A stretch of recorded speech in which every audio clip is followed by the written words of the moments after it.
In employment, we're seeing a divergence between different classes of actors within the labor force. Similarly, in the retail sector, small businesses are going to be hurt by this, and they can't keep up with the big Targets and Best Buys and all those other superstores that are out there.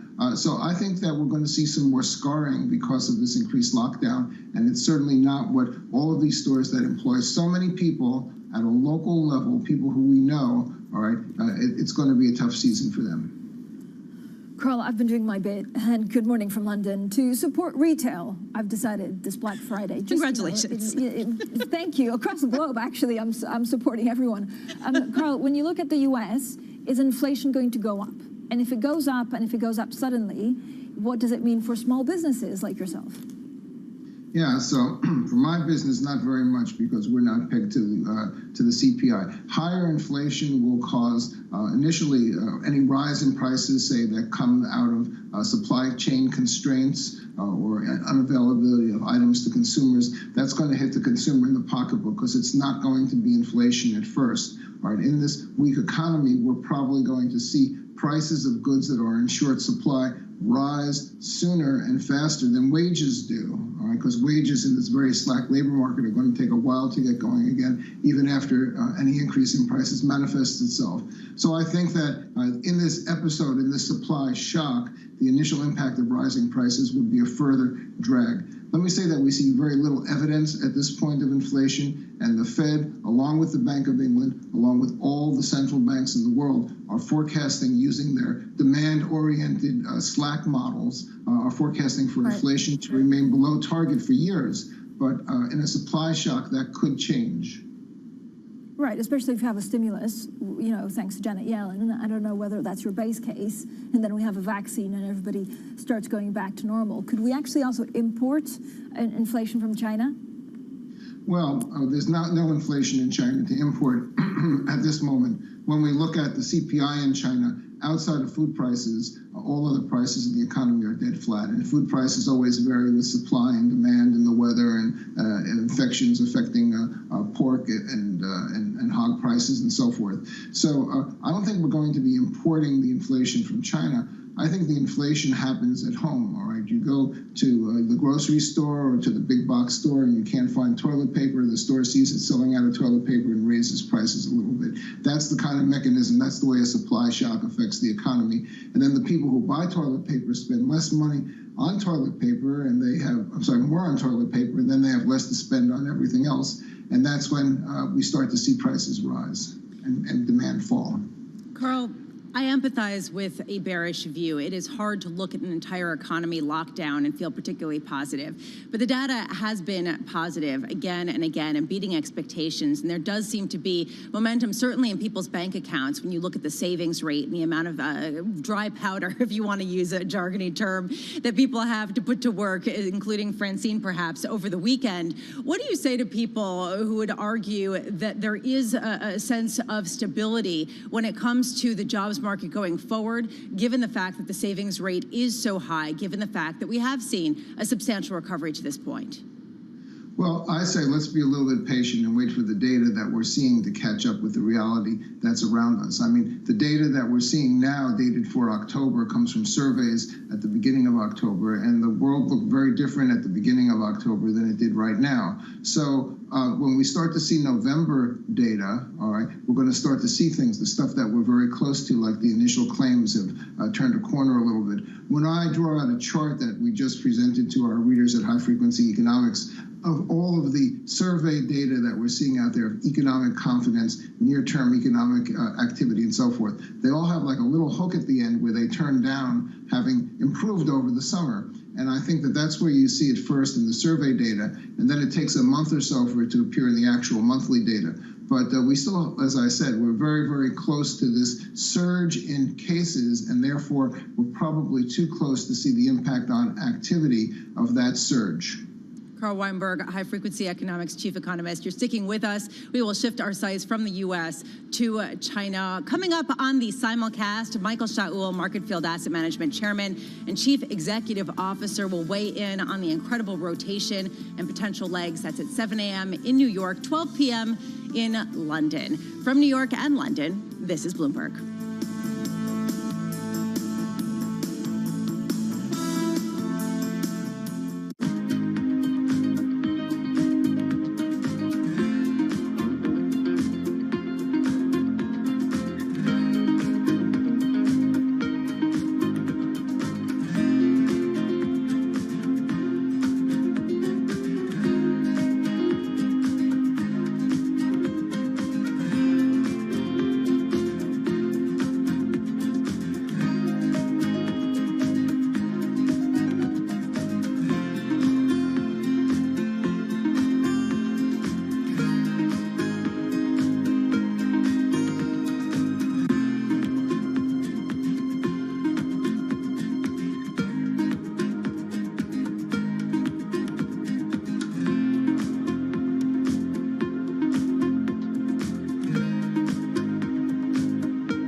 The big concern is climate change. We can see the global warming accelerating at the moment, and the goals that we must hit are so ambitious. It's 1.5 degrees by 2050, being climate neutral in terms of emissions by 2050. That's a huge challenge. We have to reduce emissions by 50%, 2030, 2040 again. It's very, very ambitious, and mobility plays such a crucial role in there.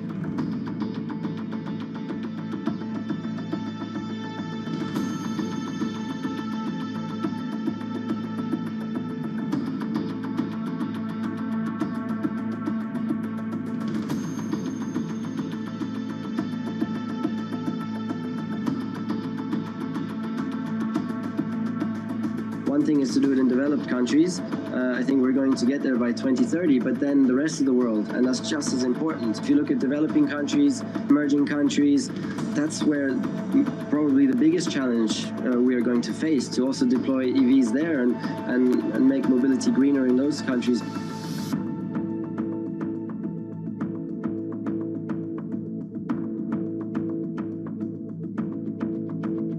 I know it's possible to move mobility forward fast enough to be able to do its part in this fundamental threat that we're facing.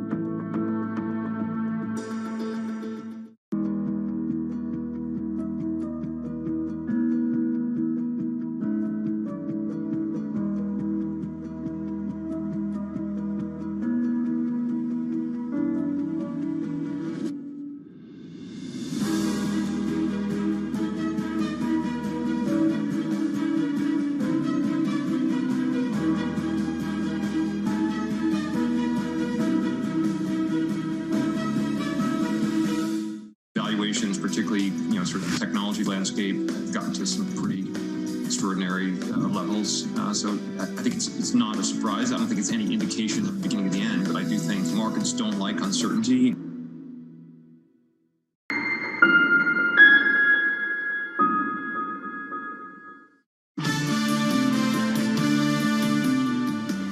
This is Bloomberg Surveillance. I'm Rishka Gupta with your Bloomberg Business Flash. There could be another takeover in what has been a record year for deals in the semiconductor industry. Taiwan's Global Wafers says it is in advanced talks to buy Germany's Siltronic for $4.5 billion. That would represent a 10% premium to Siltronic's closing share price on Friday. Siltronic shares are up 48% this year. In China, Jack Ma's Ant is said to face only a slim chance of getting its giant IPO done next year. China is overhauling rules that will govern the fintech industry. Chinese officials tell Bloomberg that Ant is in the early stages of reviewing changes demanded by regulators. Investors had been counting on a record $35 billion IPO. HSBC is contemplating a complete exit from retail banking in the US. It would be part of a restructuring aimed at boosting profits in the US and Europe. Bloomberg's learned that recommendations are expected to be presented to HSBC's board as soon as this week. The bank makes almost all of its profits in Asia. And that is your latest Bloomberg Business Flash. Francine, Lisa. Ritika, thank you so much. Now, this is what the market is looking at. A lot of the focus in the UK certainly is on Brexit and the fact that we haven't really been briefed that negotiations so far are going badly. And so people are taking it as a positive. We're in the tunnel, which is basically jargon to talk about very intense negotiations that could last still a couple of days. I'm looking at, of course, the last day of the month after the record-breaking rally in global equity markets. And here in Europe, they're pretty much flat now. Oil extending a retreat on sign of discord amongst the OPEC plus ministers, Lisa. Yeah, right now what we're seeing in the U.S. markets really just cooling a little bit after an incredible month of gains. We're looking at S&P futures down 0.4%, crude lower, 10-year yields actually breaking out a touch higher, 0.8488%, and copper. I really have been focusing on this because this really goes to the reflationary trade and the Biden trade. Best month since 2016. Coming up on Bloomberg Markets at the close, Opal Tornelli, Black Lives Matter co-founder, 4 p.m. in New York, 9 p.m. in London. This is Bloomberg Surveillance.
और सिर्फ इस इलाके में drip irrigation system की वजह से है और इससे हमारा मुस्तकबिल भी और इससे हम फ़ायदा भी ले रहे हैं।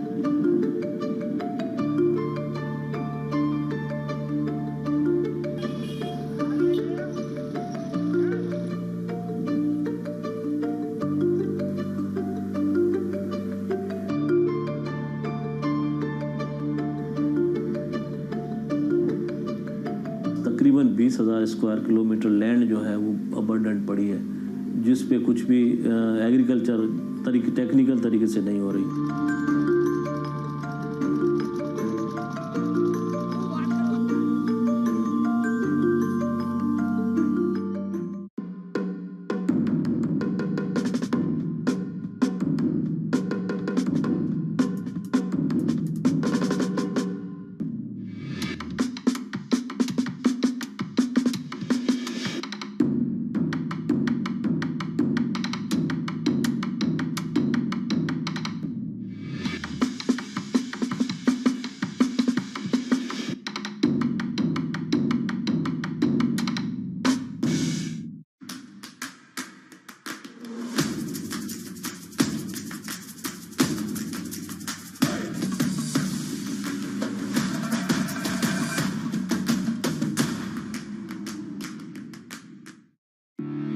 We explore the trends, investments, and competition of the European ETF industry.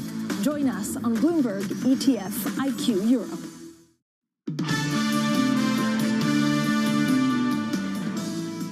This is Bloomberg Surveillance. Francine Lacqua here in London, Lisa Abramovitz in New York. Now let's go to China, kicking off the week with encouraging data from the manufacturing sector and a surprise liquidity injection from its central bank. Well, still with us, Carl Weinberg, High Frequency Economics Chief Economist. Carl, I know there's a great piece that you sent to Tom and I, which actually looks at China and what kind of post-COVID recovery we'll see in China. But first, the PBOC liquidity. Is it a sign that they're worried about some of these defaults, especially amongst, some of the bond defaults that we've been seeing? Well, it could be that, Francine, and I can't rule it out, but, it's also 30 days until the Chinese New Year, and a lot of people are just parking cash and getting ready to stay away from the bank for a couple of days, 10-day stretch at the end of January. So I think it's probably more just standard operations as usual than any particular panicky response to something in the data. Okay, so talk to me about how Carl, you're seeing, so your colleague wrote also this beautiful piece basically looking at the post-COVID economic reconstruction. What does it look like for China? Well, China is doing it.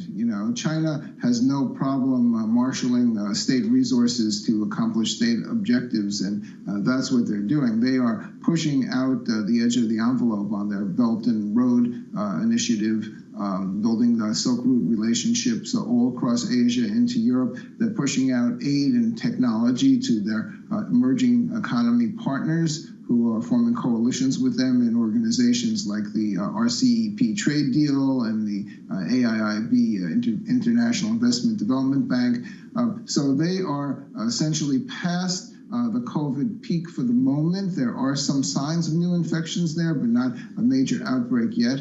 And they're taking advantage of that to pull further ahead of the United States in the aim of trying to be the dominant economy in the world. I mean, will they be the dominant economy in the world, and how will that shape actually policy from the Biden administration? Yeah, so they already are the dominant economy in big parts of the world, places where they've extended their reach throughout Asia, Africa, even in Latin America. So they are, as I said, doing it. Jake Sullivan, the new national security advisor for President-elect Biden, newly nominated national security advisor, takes the view that the way for the U.S. to win against China is not to try to hammer China's efforts down, but rather for the U.S. to excel with an industrial policy to achieve the same aims and goals that the Chinese are trying to reach. So China can't become the dominant world producer of pharmaceuticals if the United States is the dominant producer of pharmaceuticals. And that requires some directed investments in national industrial policy on the same scale that the Chinese do. This is a very different approach from what the Trump administration is doing. Instead of combating the Chinese and trying to dissuade them from their goals by sanctions and tariffs and trade policies and whatever, I think the Biden administration is going to aim more towards strengthening the U.S. economy and its industrial strategies than hitting with the hammer. But that could take, Carl, 5 years, 10 years. So, you know, what can the U.S. focus on now to have a clear but also quick win?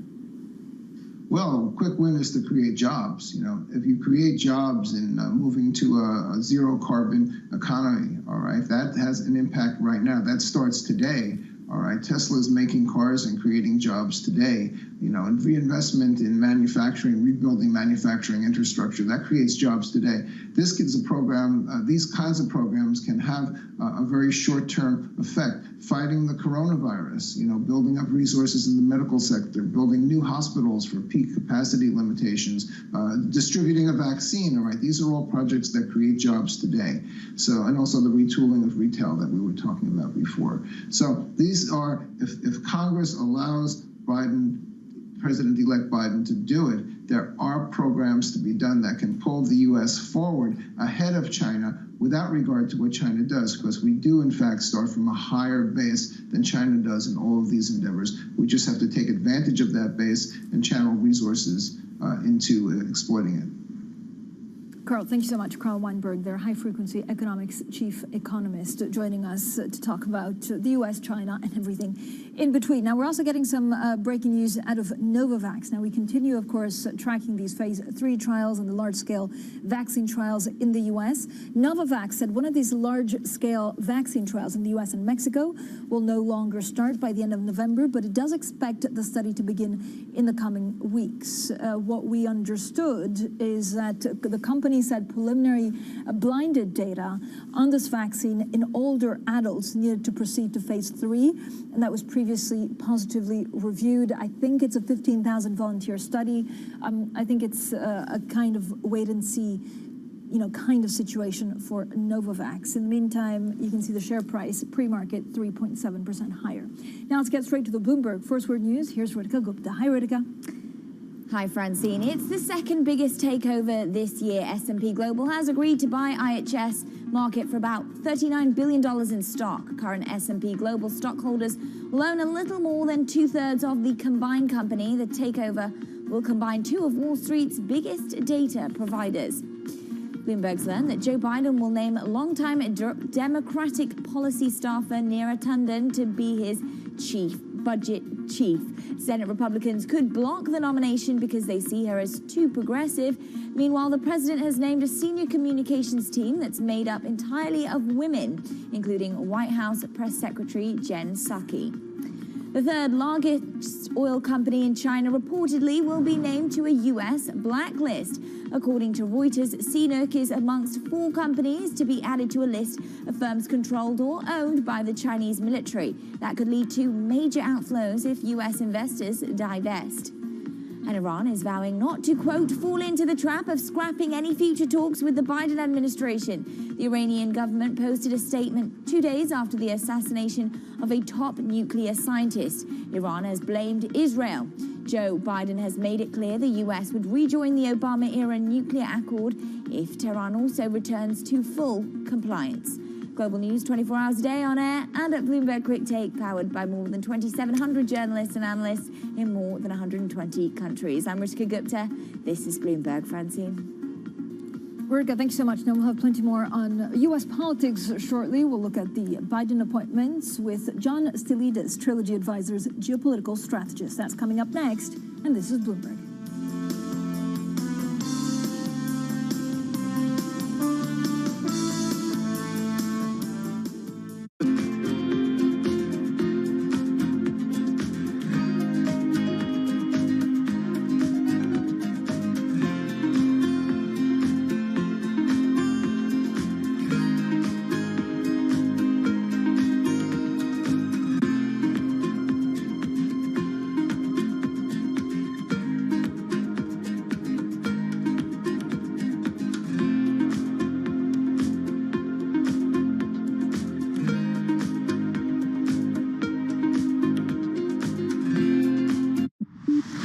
we have some good news in terms of vaccines and a chance to overcome the health crisis, but we are not there yet. We need the fiscal stimulus, and we need it relatively quickly, because I can see where the second wave's coming.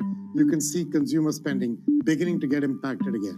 What we need surveillance to be stronger. We need public health measures, because you have no other way at the beginning. This is your best weapon, and you need to use it well. The good news is that both the vaccines and the therapeutics, in particular the antibodies, are coming along and will start to bring that number way down. We don't just need more investment in public health. We must also rethink how we value health. I do believe a targeted fiscal stimulus is going to be in order to really begin a more equalized economy.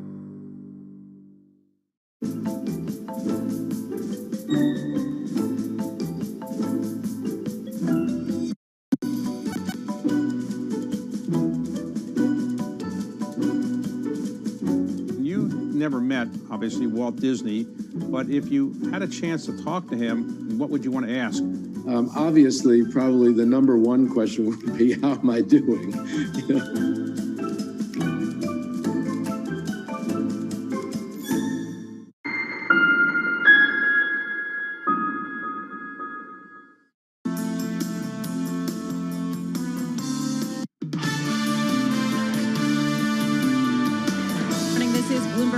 I'm Lisa Abramowitz in New York, Francine Lacroix in London. On Friday, there was a move that could potentially have pretty substantial ramifications. Iran accused the U.S.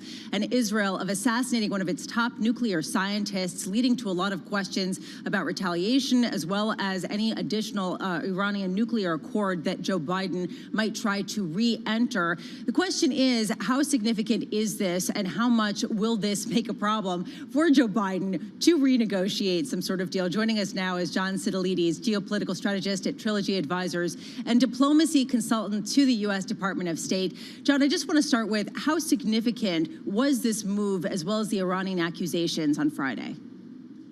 The move is incredibly significant going into 2021, because a Biden administration has essentially committed to the United States rejoining the JCPOA, the Iran nuclear agreement, which President Obama and a number of European countries, along with China and Russia, signed on to without getting ratification by the U.S. Senate, unfortunately for the Obama administration record.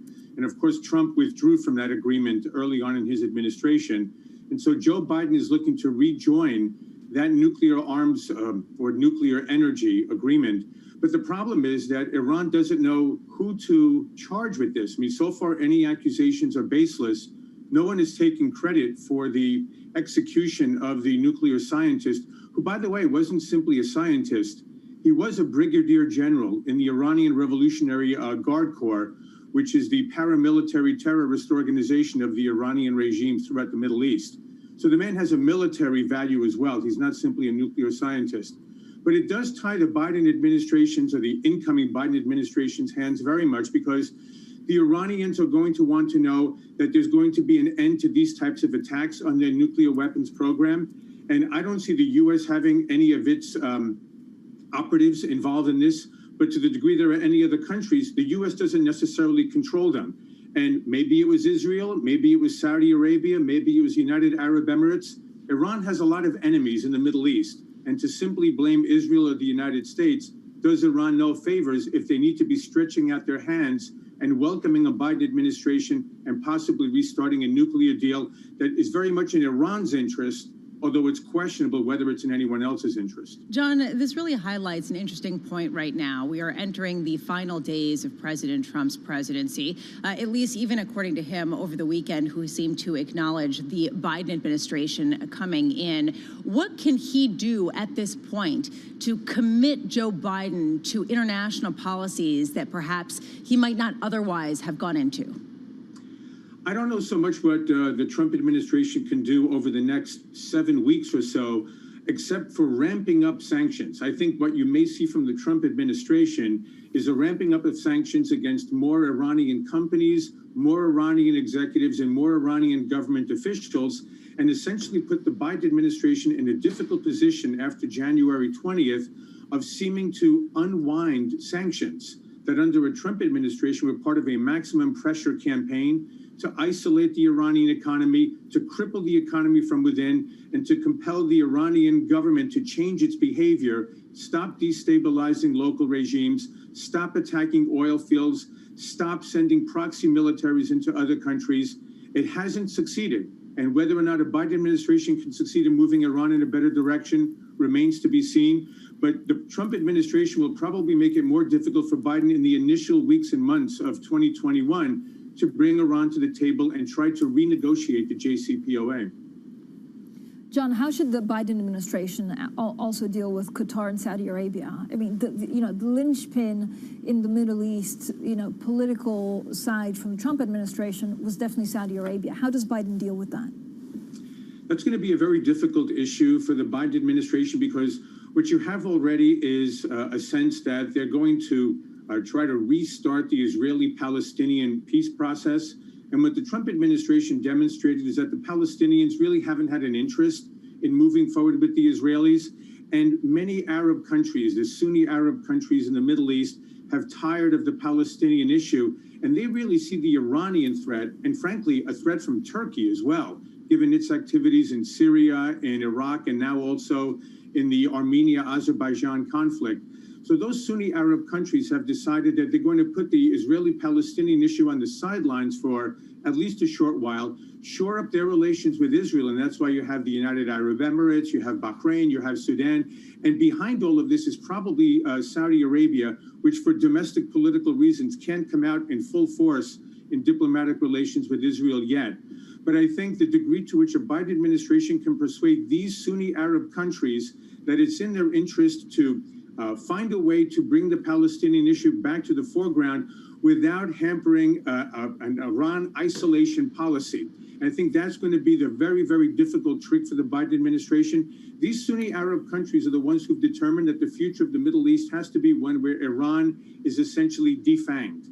And a Biden administration won't get very far if those countries feel that a Biden administration is strengthening and enriching Iran. And then you're going to have major tensions between our Sunni Arab allies in the region and Washington. John, who's going to be the most difficult leader for President Biden to deal with? So, President Xi of China has congratulated him on his win. For Vladimir Putin, Joe Biden, frankly, is still a candidate. So what's his toughest job? Besides Vladimir Putin's ongoing activities to try to disaggregate the Western alliances, whether it's NATO, whether it's the European Union, whether it's to become the new power player in the Middle East and in Northern Africa, the strategic issue for the United States and frankly for the global West is going to be a very aggressive, very belligerent Chinese Communist Party that is led by Xi Jinping, who, by the way, is not president inside his own country. He's general secretary. So we have to remember that we're dealing with a rigid Leninist ideology in the form of Xi Jinping, and they are determined to overtake the United States and the global West in almost every major advanced technological sector over the next 10 to 15 years, using very heavy state subsidies, using mercantilist policies. They've already put the United States, Germany, Japan, South Korea in their economic and financial and industrial crosshairs. And per your prior guest, I was listening to part of that interview, I think the toughest test for the administration is going to be, how do we unleash the American economy, the European economy, and those of our allies in free countries in Asia to compete against China very effectively? But the geopolitical equation here cannot be discounted. We see increasing Chinese threats to potentially invade Taiwan, Chinese threats against the sovereign territory and energy reserves of Japan. We saw what they did already in Hong Kong. There are now border incursions against India, so you have the potential for escalated conflict on the Asian continent between China and India. And China is surrounded by countries that it is making more hostile to Beijing's own policies. And so China is feeling a self-confidence and assertiveness and an aggressive belligerence that's going to be our #1 strategic issue, probably for the next several decades. And it'll be interesting to see how the Biden administration handles it in contrast with the Trump administration, or whether it will be a continuation of what we have seen so far. John Sidolides, thank you so much for being with us, geopolitical strategist at Trilogy Advisors and diplomacy consultant to the U.S. Department of State. Coming up next, Joshua Sharfstein, Johns Hopkins Bloomberg School of Public Health Vice Dean. He will be talking about the latest on some of the vaccines and the vaccine trials, key to the recovery of the world's economy. This is Bloomberg.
This is Bloomberg Best, your weekly review of the most important business news, analysis, and interviews from Bloomberg Television around the world. Ken Burns, welcome to Bloomberg Big Decisions. We have always been a mixture of things. We are always stronger for that mixture. Growth is a way to stay competitive, delight more and more consumers. Are you worried that people won't take the vaccine? We remain concerned about vaccine hesitancy. What is one word of advice you'll take with you? Learn how to listen. And that is certainly something that has served me well. Ankiti, where do you go from here? It's a huge market, it's a huge opportunity. I want to go 100x from here. Our philosophy is to partner where we can and stand apart when we should.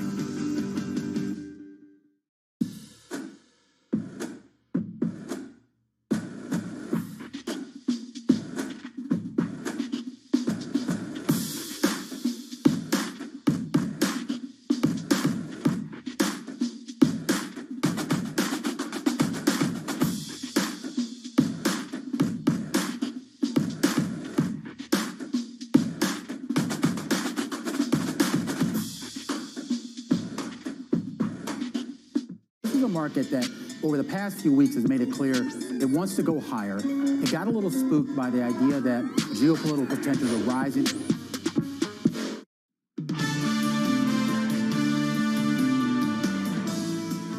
There is light at the end of the tunnel because we will really be seeing vaccines soon. We likely, almost certainly, are going to be vaccinating a portion of the individuals in the first priority before the end of December. Top U.S. infectious disease specialist Anthony Fauci there speaking on vaccines. Now joining us today, Joshua Sharfstein. He's Johns Hopkins Bloomberg School of Public Health Vice Dean. Dr. Sharfstein, as always, thank you so much for joining us. We have a number of trials that are being delayed. The Novavax story just came out a couple of hours ago. But the biggest challenge is, I guess, convincing people that vaccine is safe and they should take it. Where should that narrative come from? Well, I think we're going to see some very important meetings happening over the next week or so in the United States, convened by the Food and Drug Administration, where the companies will be presenting their data. The FDA will be presenting its own analysis of the company's data, and independent advisors will be giving their opinion. And I think with each sort of turn of the wheel of review, hopefully that will be an opportunity for people to peer in, really understand what's going on, and have confidence. That's what I'm hoping for. Joshua, will these vaccines be mandatory in certain countries or for certain sections of the population? I wouldn't expect that certainly at the beginning. I think, that the goal will be to try to get the vaccine, which will be in short supply, to people who want it. Over time, as the extended experience happens, it might be that for certain types of positions that it's considered mandatory. In the United States, flu vaccine is mandatory in a number of hospitals for medical staff, but that really took a while to accomplish. So to me, that's not really the first or second question to be thinking about. Joshua, can you walk us through the whole process of who gets vaccinated when? I know there was a roadmap that kind of came into better relief over the weekend, the idea that people who worked in older homes or potentially in hospitals will get it first. How will this be phased out? Well, one of the challenges is that even in the high-risk groups, there are probably more people than will have vaccine in the initial, stages of this. So that's one of the challenges. The recommendations came from the National Academy of Sciences. They have been essentially endorsed, modified a little bit by the Centers for Disease Control Advisory Committee. That committee is going to meet again, I think, in a week or so, based on the actual results from the vaccine to really, do the final recommendation. That recommendation will go then to states. States will generally follow it, but like I said, there may be a couple high-risk groups and not enough vaccine for them. So states are going to have to figure out within those general categories where to focus. And unfortunately, the states have not gotten extra resources, and the states have to do a lot to get the vaccine out and to track the vaccine. So, I'm a little concerned that there'll be some states that are doing, able to rise to this challenge, and other states that struggle in the absence of adequate federal support, both in terms of guidance and resources. One thing I was struck by, Joshua, I was reading articles about the logistical difficulties of getting vaccines shipped from production sites to the places where they are distributed to individuals, because cargo planes are full of holiday gifts, and then you have consumer planes that aren't necessarily flying because people aren't flying so much. Can you talk a little bit about how challenging this will be and kind of the timeline for when we'll start to get a critical mass of vaccine able to be distributed? Well, the first step for the timeline is making sure that the vaccines check out when they're really looked at by the FDA and the advisory committee. So let's assume that works out well. I think in terms of shipping, I think this is the reason that some major companies are involved with logistics as well as potentially the Defense Department. It's not because soldiers are going to be giving out the vaccines, I don't think. I think it's because the military really knows how to move things around. And I'm hopeful that they'll be able to come up with some solutions that, won't all be just taking planes that would have been flying passengers around. On my list of concerns, I think that's on there, but I think it's what happens after the vaccines arrive. Are there going to be teams of people ready? Are the patients going to be lined up because they have heard about it, they trust the vaccine? So, there's so many different steps that have to come together for this to work. And it may be a little while before it really starts humming, and I think hopefully we'll be able to learn from some successes in some areas to be able to quickly spread those around the country. Joshua, how difficult is the actual vaccination going to be here? I think they're also thinking about enrolling the fire brigade. Are we going to see similar measures in the U.S.? Yeah, well, it wouldn't surprise me that you get volunteers to help with the distribution in different areas. It could be firefighters, EMTs, even students under supervision. I've given shots as a pediatrician, so you could pull in all kinds of people who have a lot of experience and the technical know-how to give the shot, to draw up the dose. But again, that's just one piece of a big puzzle. Yeah, we'll talk about the other pieces. Thank you so much, Joshua Sharfstein there of Johns Hopkins, and be sure to check out VRUS Go on the Bloomberg terminal. This is Bloomberg.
the pandemic swells the gap between the rich and poor around the world, there may be no starker case of inequality than Venezuela, where the socialist leader Nicolás Maduro has kept his hold on power by fostering a Darwinian dollarization under quarantine. The nation's mighty oil industry has collapsed.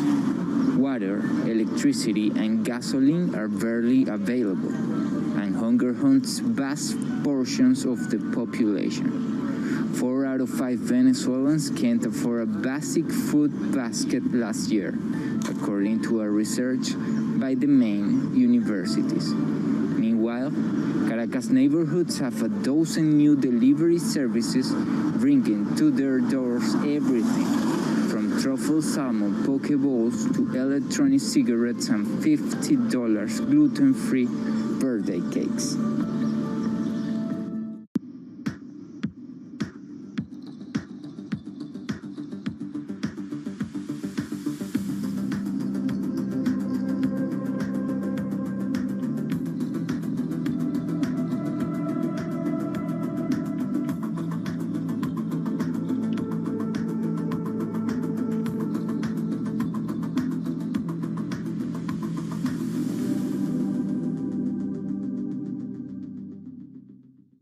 Mercedes-Benz is on a path towards CO2 neutral mobility. So we have flicked the switch there, and really we're going to step by step electrify everything.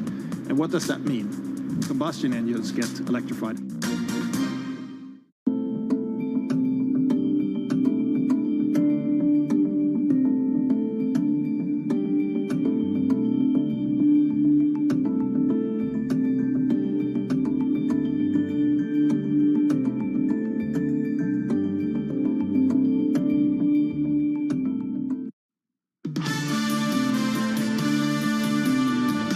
Scenario for markets would be if the unemployment rate in November will begin to go higher. Even before the pandemic, we had a lot of frailties. The continued weakness of the labor market is something that is going to drag the whole economy down. You do want to support the economy, but you want it to be measured. We're still in a deep recession. It's time to get in big and spend big in order to restructure the economy. This is Bloomberg Surveillance with Tom Keene, Jonathan Farrow, and Lisa Abramowitz.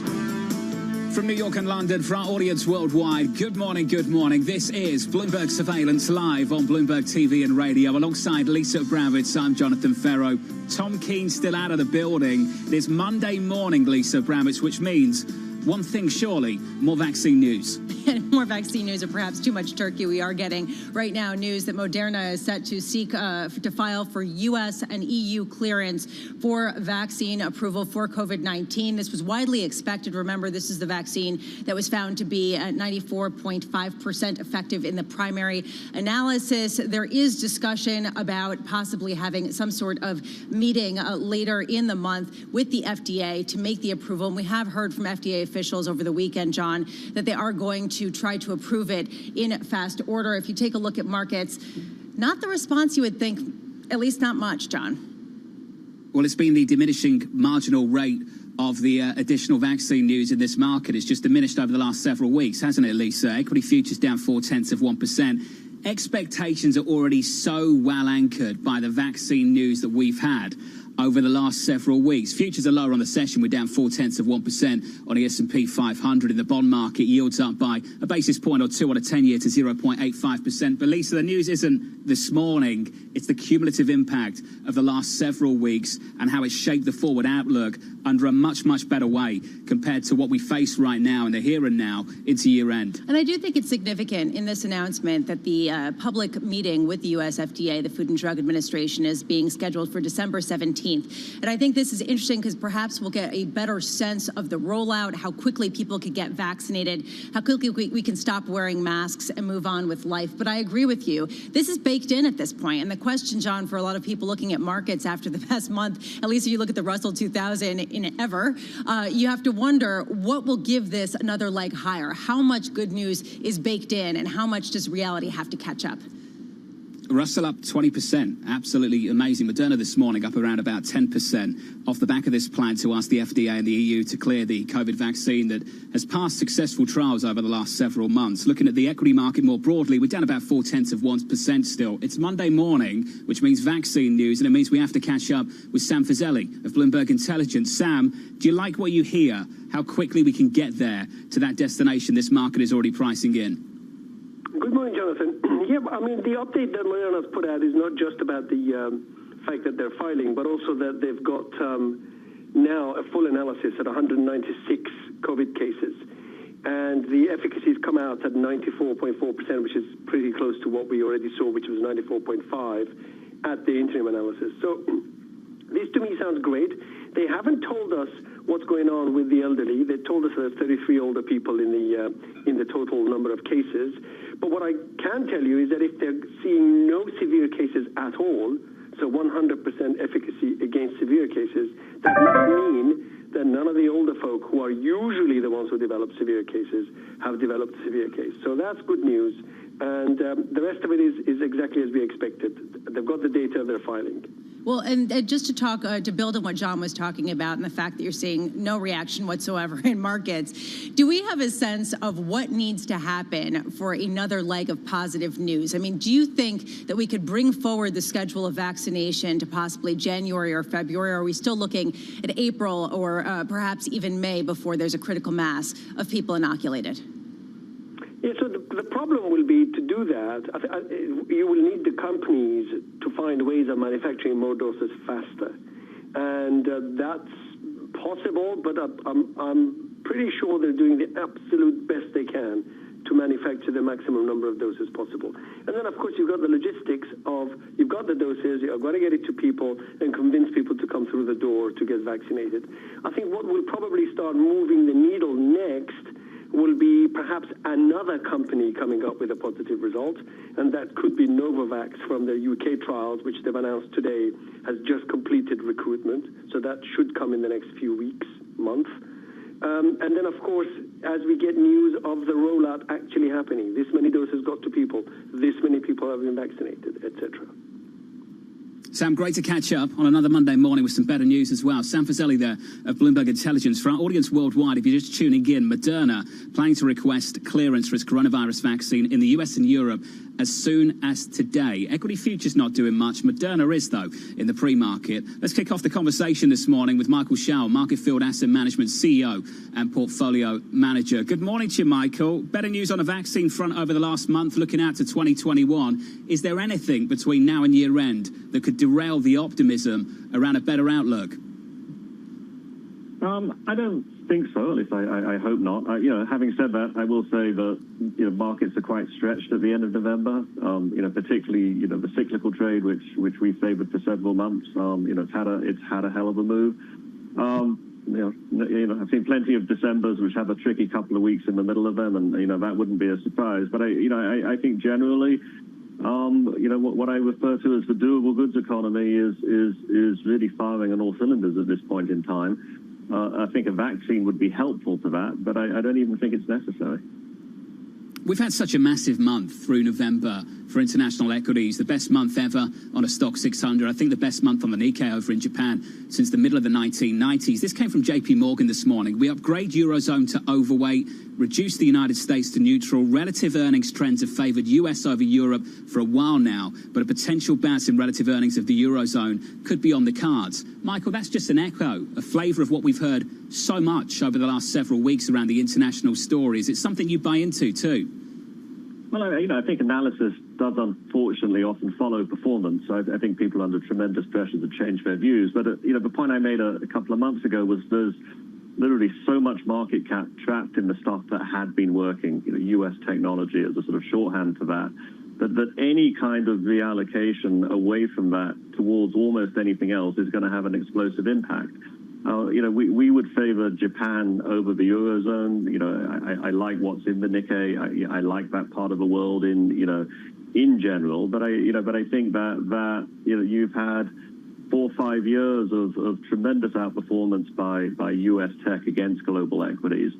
And I think you've unlocked a little bit of a rebound. Now, the tricky thing going forwards is that if this is a true turning point, the sort of turning point you look back in 5 years' time and say, wow, that really was something, that normally implies a problem in the stuff that had been working. Certainly that was the case at the end of the late 90s. It's certainly the case when EM, finished outperforming in say, 2011.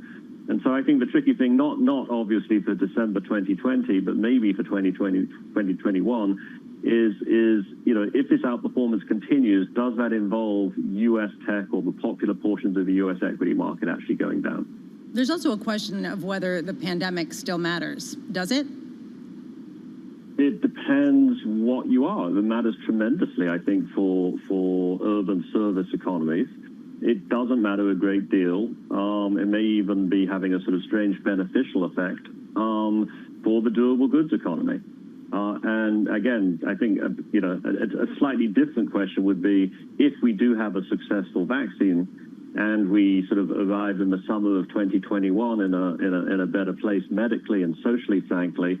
Does that come at the expense of the durable goods economy, or have we just ignited a self-perpetuating cycle in that part of the global economy?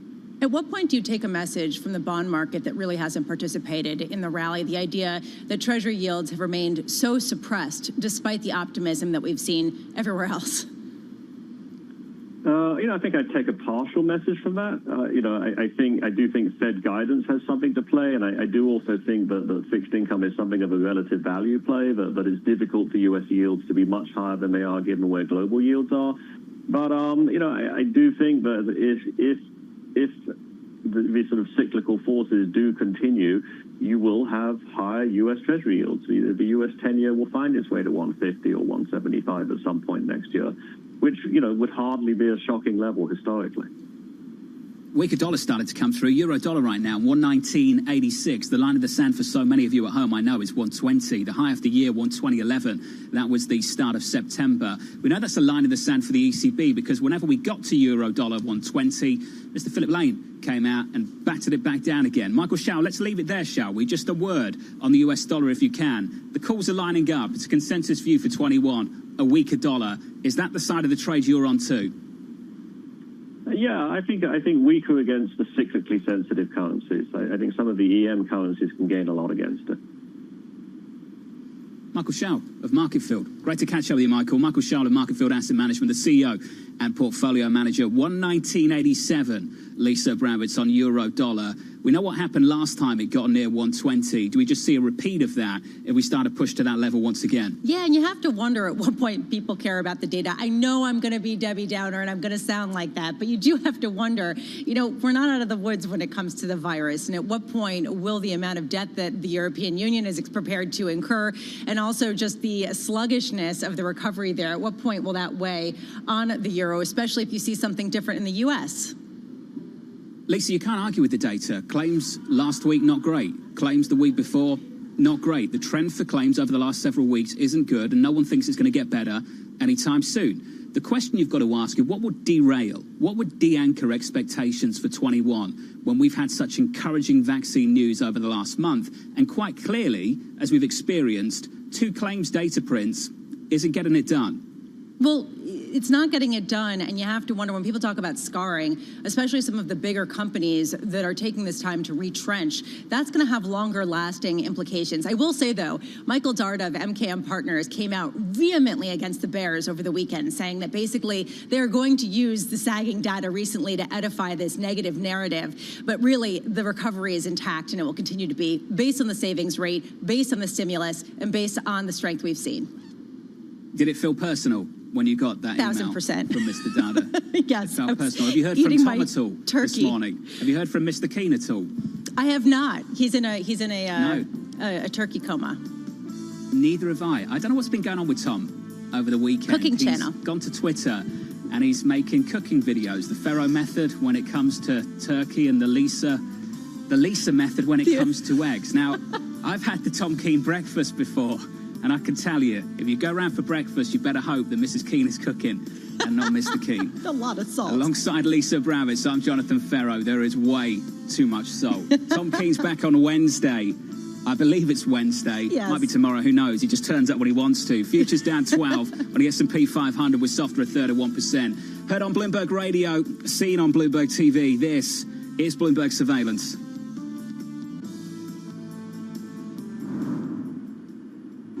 With the First Word News, I'm Rishika Gupta. It's the second biggest takeover this year. S&P Global has agreed to buy IHS Markit for $39 billion in stock. Current S&P Global stockholders will own a little more than two-thirds of the combined company.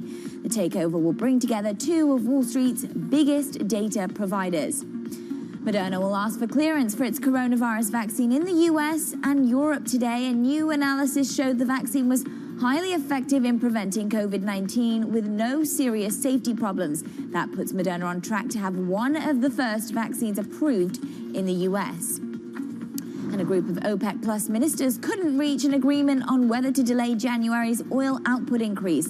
That leaves the matter unresolved before a full meeting of the cartel and its allies today. Bloomberg's learned that the UAE and Kazakhstan opposed a proposal to maintain the current cuts. And online shoppers in the U.S. are expected to spend a record-breaking $12.7 billion on Cyber Monday. It's the busiest e-commerce day of the year, and retailers such as Amazon, Walmart, Target, and Best Buy have been preparing for months. This will be the ultimate test for their new investments in delivery capacity. Global news 24 hours a day on air and on Bloomberg Quick Take, powered by more than 2,700 journalists and analysts in more than 120 countries. I'm Rishika Gupta. This is Bloomberg.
Our generation's biggest problem. Climate change is happening. And the world's most innovative solutions. Transport, industry, buildings, electricity, all of those things. Everything you need to know about our changing environment, the politics of global warming. We can and we will deal with climate change. In the fight against climate change, Bloomberg Green has you covered.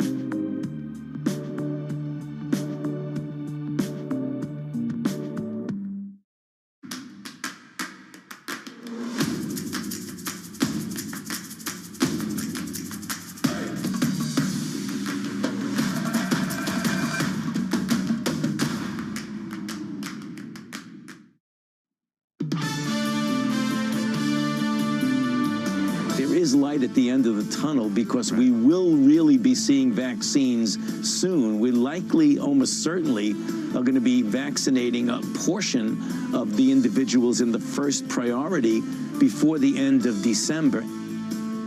That's the good news from Tony Fauci, the National Institute of Allergy and Infectious Diseases Director, on NBC's Meet the Press over the weekend. From New York City this morning and the City of London, good morning to you all. Alongside Lisa Bravitz, I'm Jonathan Ferro. Tone of the market this morning, just a little bit defensive. Massive month of gains through November. Don't get greedy. We're down 9 on the S&P 500, off by 0.25%. The FX market, we get closer to euro dollar 120 at 119.85, up about 0.2%. I'll go through the month-to-date performance in about 10 minutes' time on this program. Look forward to that. In the bond market, yields up by 2 basis points to 0.8586%. Where were yields when we started the month, Lisa? Pretty much exactly where they are right now. Which is, frankly, to me, the story of the month. I know that this is, again, Debbie Downer. You can find that, definitely that theme. But the question is, what people expect. It's what they missed. They're happy to have you back. Carry on. Well, I was just wondering, why are bonds not confirming the optimism that we're seeing in stocks? Are they not confirming the reflationary trade, or is this confidence that the Federal Reserve at their meeting, their December meeting, that they're going to accelerate their bond purchases, John? And I don't know that the story is consistent. I've spoken to a lot of people who think it's the latter, but we'll find out in the next couple of weeks. Joining us now, pleased to say, from D.C. is Kevin Cirilli, Bloomberg Chief Washington correspondent. Kevin, Moderna pushing forward here. Just how quickly can we get these things approved down in Washington? Well, look, it's going to be fast and furious. And in fact, the speed of this is really just as interesting as whether or not Democrats are going to be supportive of this. I'm going to be paying careful attention to what President-elect Joe Biden's transition team, has to say this week about the vaccination front. We should note that the coordination between the outgoing administration and the incoming administration finally beginning in earnest. And of course, there have been transition briefings on Operation Warp Speed on the issues of the vaccination front as well, despite the politics that have surrounded the issue all around. Kevin, there also is today the first intelligence briefing for Joe Biden and Kamala Harris. How important is that? Massively important, and I think it's to some extent really what was driving, perhaps just as, if not more so, of the conversation surrounding these intelligence and national security briefings. I can recall when Senator Lindsey Graham, a Republican from South Carolina, weeks ago called on President Trump to make sure that those transitions were going forward. You look at the developments in the last 72 hours with Iran. You look at the situation that has been, the questions that have been coming up with whether or not North Korea is going to be looking to test missiles, as they frequently do anytime there's a changing of administrations. And this is crucial to national security. Well, I think we've touched on it's really important. I wanted to take it to Iran and get your view, Kevin, on where the administration is taking things. There are still a couple of months left of this administration, an outgoing administration, but still they have objectives in the Middle East. A, what are the number one, number two objectives, Kevin? And B, do you expect them to look at achieving them in the several weeks they have left? Well, three things. First and foremost, the American objective is to make sure that Iran does not obtain a nuclear weapon. And that is something that unites both Democrats as well as Republicans. Secondly, the mechanism in which to achieve that goal is obviously very different from both political parties. Now, the Trump administration had withdrawn from the Iran nuclear disarmament deal, arguing that it was a disaster for the region as well as a disaster for America's ally of Israel. But thirdly, and this is where it gets more interesting, is that the incoming administration is really, with these intelligence briefings, is really going to have to reassess the new geopolitics of the region. Tony Blinken's Middle East is going to be much different than the Middle East of former Secretary of State Hillary Clinton in the Obama administration. And that's where things like renegotiating the Iran nuclear disarmament deal get more different. The president, for his part, just to go back to the first part of your question, I mean, look, he has been tweeting still about Iran. He praised and celebrated the killing of the nuclear scientist, the fifth nuclear scientist to be killed in Iran since dating back to about 2010. Just a word on Tony Blinken, if you can, Kevin. Over the last week or so, when we got the announcement of who would be going where in this cabinet, a lot of people said it was down the middle. Confirmation will be very straightforward. Have things changed over the weekend?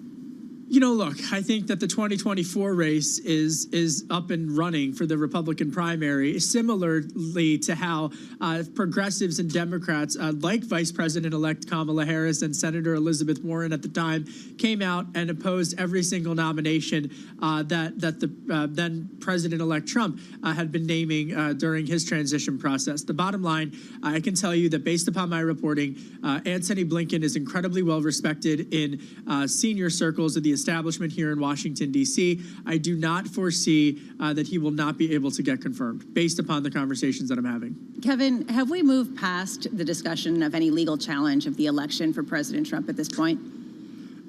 I think that it is still a conversation amongst tweets and amongst certain conservative circles, but I don't hear about it when I talk to Kevin, staff. Go ahead. Let's just put it another way. Is the legal team now Rudy Giuliani? Yes.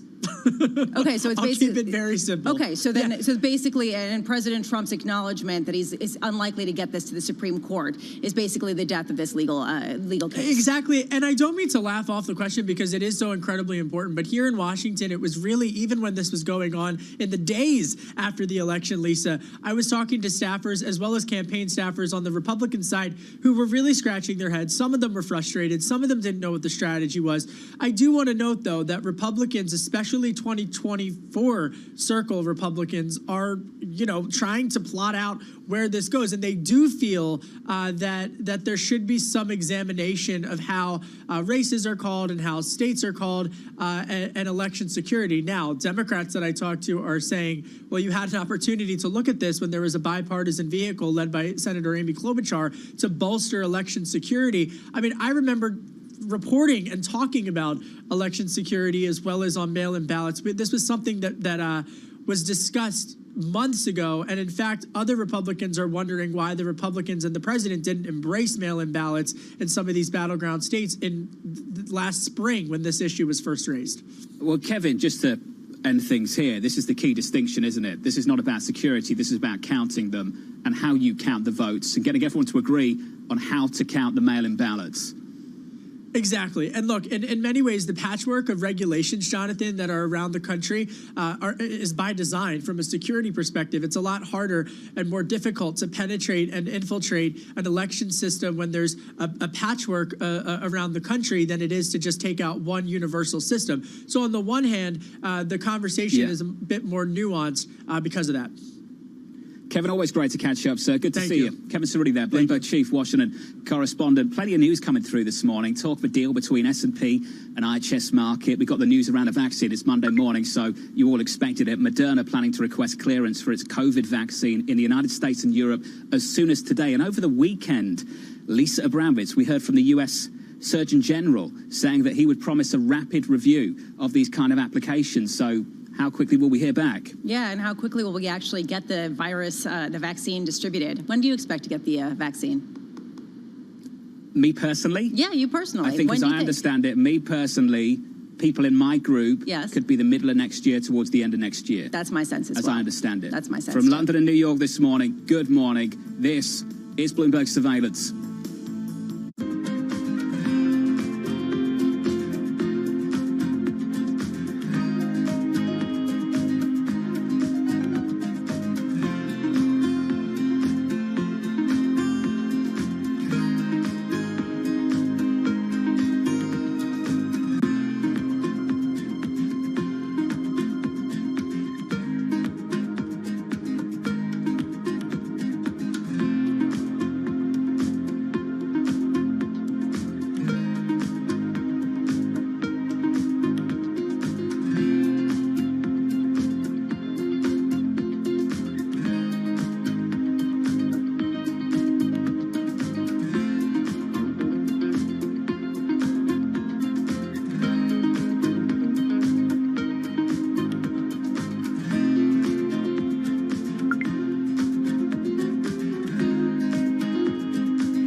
good news in terms of vaccines and a chance to overcome the health crisis, but we are not there yet. We need the fiscal stimulus, and we need it relatively quickly, because I can see where the second wave's coming. You can see consumer spending beginning to get impacted again. What we need surveillance to be stronger. We need public health measures, because you have no other way at the beginning. This is your best weapon, and you need to use it well. The good news is that both the vaccines and the therapeutics, in particular the antibodies, are coming along and will start to bring that number way down. We don't just need more investment in public health. We must also rethink how we value health. I do believe a targeted fiscal stimulus is going to be in order to really begin a more equalized economy.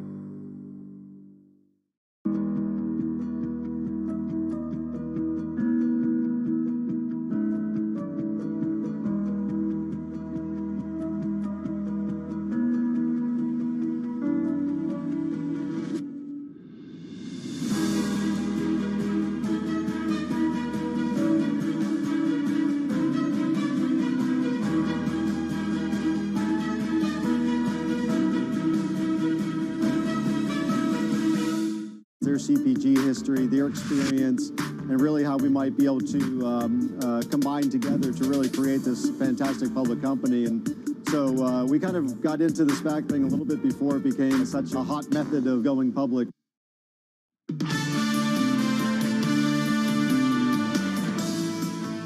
From London and New York, this is Bloomberg Surveillance live on Bloomberg TV and radio. And here's the price action this Monday morning. Bit defensive after a massive month, and I'll get the month-to-date gains in just a moment. On a session, futures negative 0.2% on the S&P 500. I said defensive. You see that captured by a Nasdaq that's doing okay, up about 1/3%, and a Russell, the small caps, down about 0.5%. On the month, the Russell up 20% on the month. What a month of gains for the small caps in America. Switch up the board. This is where I wanted to sit just for a moment. As we get that vaccine news, as it comes through and really anchors expectations for 2021, a lot of people are talking about the value trade, the cyclical trade, the international versus US trade. Here's how things stack up on a benchmark. S&P 500 on the month.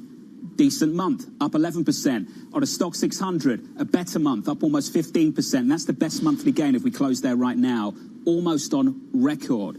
In and around. Keep an eye on that as we go into the close today.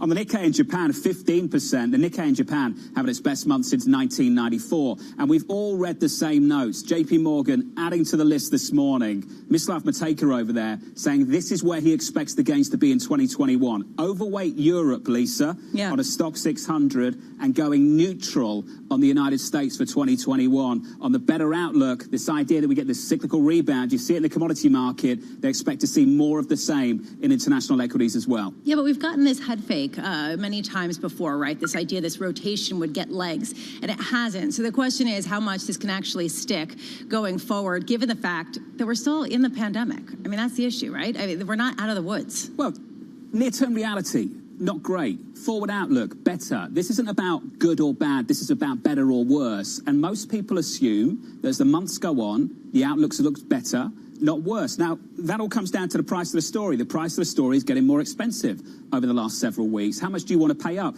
And the story that we'll hear again and again and again is that the valuation gap between Europe and the United States is still attractive, and there's still legs here for 2021. Look, that's not my view, that's the consensus view, and we've seen the consensus view wrong before. But as Kit Dukes of SocGen pointed out last week, it's important to remember, sometimes the consensus view is right.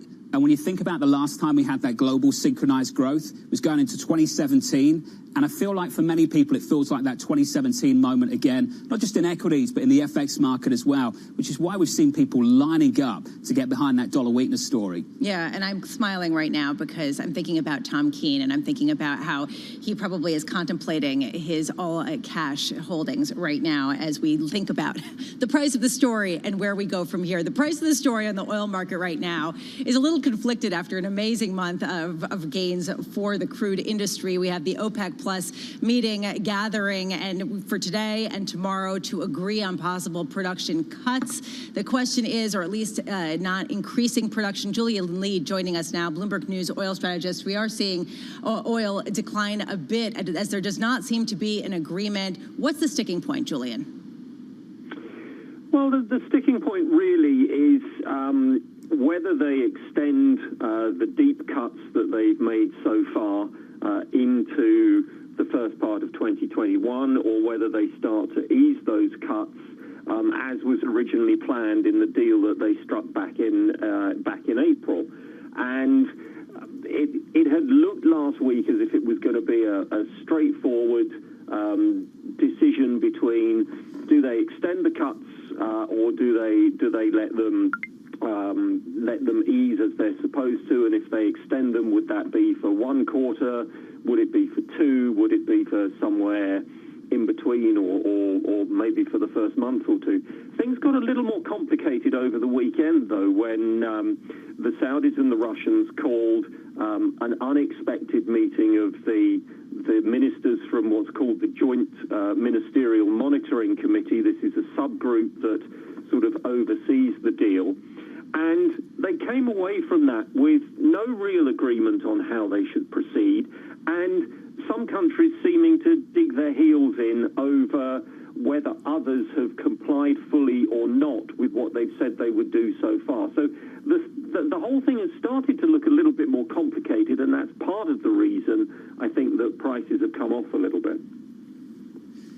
Julian, it always comes down to the Saudis at the end of the day, and Russia as well. What do they want ultimately, and will they get it? Well, ultimately, I think what they want is to delay the easing of the cuts. The Saudis had been suggesting, I think, that they delay it for a quarter, delay it from the start of January to the start of April. I'm not sure that they're going to get that in full. There's lots of talk about finding a consensus and people having to shift their position a bit. Ideas that are beginning to emerge are maybe a shorter extension of the current cuts, or maybe a more gradual relaxation of them, rather than adding back the total of nearly 2 million barrels a day that they're due to add, rather than adding that in one go, perhaps adding it in stages. But there is real dissent, I think, from some countries, the United Arab Emirates in particular, who were very publicly chastised for overproducing in the summer. They've made up on that overproduction by deeper cuts, but other countries haven't. And they are arguing that they shouldn't extend the cuts until everybody has made up for their past cheating. Julian, always great to get your view on things. Thanks for joining us this morning. Julian Lee, thank you. 2020, Lisa, we have seen the best and worst of policymaking worldwide this year. And I keep reflecting on spring and what Saudi Arabia and Russia got up to, and that has got to go down as one of the worst policy decisions of this year. Out of everything we've seen, that is up there. Just a reminder for people who don't remember, that's when futures went negative on oil prices. So you've got to think that they're not going to do a repeat of that. But there is a question, John, I keep thinking about: how has the decline of U.S. shale production affected the dynamic? In other words, does OPEC Plus actually emerge from this, ironically, with more power, despite the fact that they made that catastrophic error in spring? Brent crude, 47.62, WTI, $45 and about 10 cents. Joining us now is Harry Chilangarian, BNP Paribas Head of Commodity Market Strategy. Harry, always great to get you on the show, sir. Your read on OPEC Plus right now. What is it, Harry? Sorry, come again. You cut off. Your read on OPEC Plus right now, Harry. What is it? Well, actually, listening to Julian's comments, there have been a number of issues just ahead of this meeting, but ultimately we at BNP Paribas think that they will deliver a 3-month delay to the tapering of the supply cuts.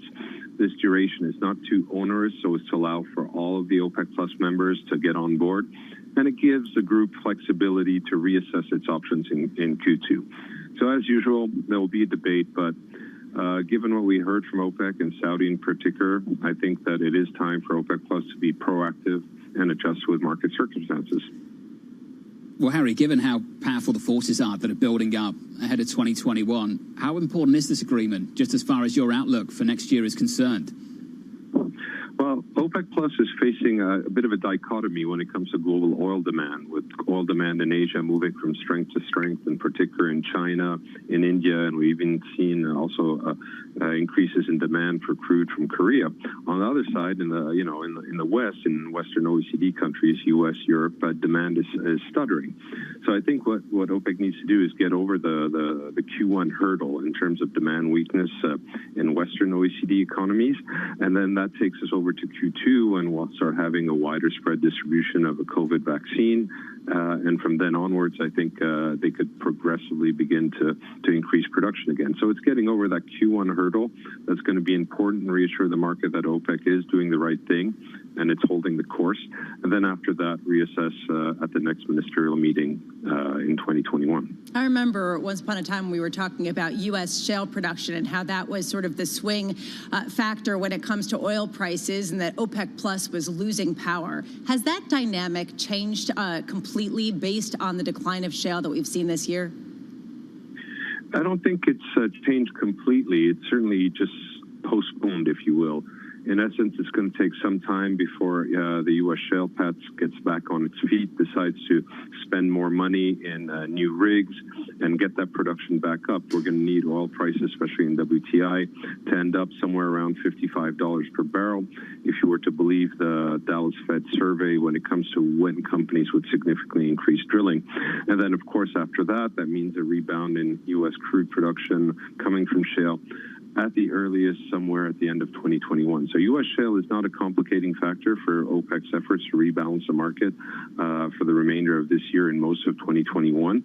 I think their role is that short cycle supply rather than necessarily swing supply, but short cycle supply that quickly evens out the market. That's something that's postponed till 2022. Harry, I want to build on that, this idea that we have to get to $55 a barrel. What has to happen for us to get there, to get up $10 a barrel more than where we are today, given the fact that we don't expect international travel to take off in the very near term, and given the fact that we do see such an uneven recovery? Absolutely. I guess the first thing to remember is that we're talking about oil futures, and oil futures are financial assets. They move faster and ahead of the fundamentals and the real economy. So when we get that vaccine approval and when we start getting widespread distribution, sometimes in Q2, we're going to see a readjustment of expectations around the timing of economic recovery. And so the market will look past the weakness in Q1 to the recovery in the second half of the year, and prices will reset accordingly. Second, of course, OPEC has to continue its efforts. Its efforts are paying off as we look at the Brent curve flirting with backwardation at the front end, and it has to continue delivering those cuts to avoid those inventory builds and pursue the rebalancing of the market and draining those excess inventories that we built up at the beginning of this year. Harry, always great to catch up, sir. Harry Chillingarin there of BNP Paribas. Thank you. OPEC Plus, that decision just around the corner. Crude on the month, absolutely flying, Lisa. And energy equities up by 34% on the S&P 500. Energy stocks with a bid, crude with a bid up by about 26%. And Lisa, to your world to credit, CCC spreads have tightened 200 basis points through November. I imagine energy is a key part of that story too. And I do have to wonder what this is baking in. I mean, in terms of international travel, you know that more than anyone, right? I mean, that international corridor, Sure. that London-New York corridor, hasn't really been opened, and they're trying to make inroads there, but we're not necessarily going to see business travel come back in any kind of meaningful way either. I mean, what has to be baked in for prices to go much higher from here? Look, I would say on the energy side, in credit, this is about surviving, not thriving, and surviving in the face of bankruptcy is enough to get you a rally. As for thriving through 21, 22, if you're in an industry that was struggling before COVID, I imagine you'll be struggling after COVID too. This right now is just a relative game of things getting better relative to things 2 months ago. They look better into next year off the back of this vaccine news. Alongside Lisa Abramowitz this morning, good morning to you all. I'm Jonathan Ferro. Tom Keane on sabbatical. Nice. I get to say that. Yes, that's my you comeback. Futures down 6. We're negative 0.1%. This is Bloomberg.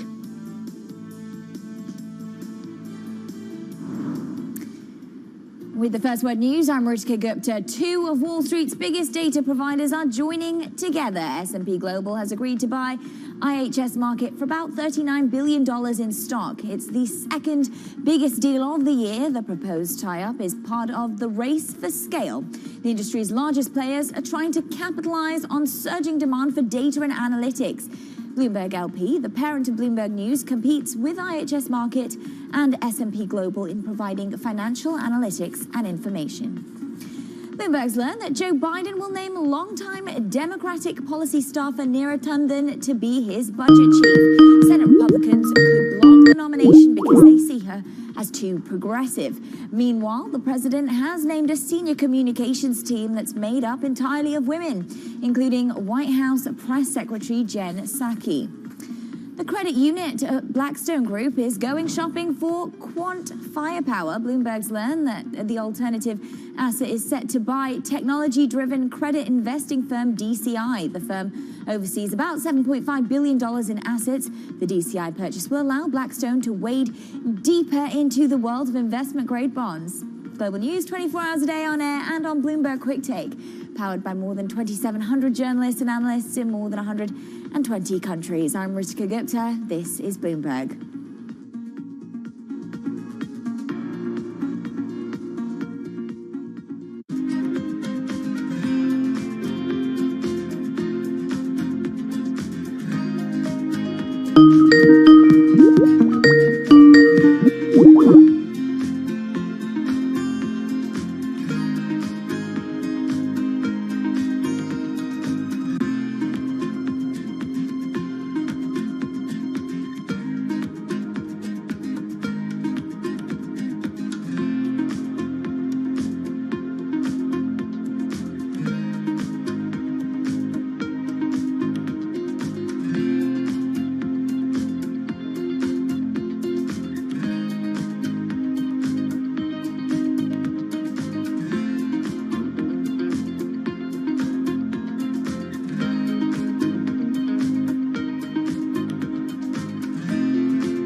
This is Bloomberg Best, your weekly review of the most important business news, analysis, and interviews from Bloomberg Television around the world. Ken Burns, welcome to Bloomberg Big Decisions. We have always been a mixture of things.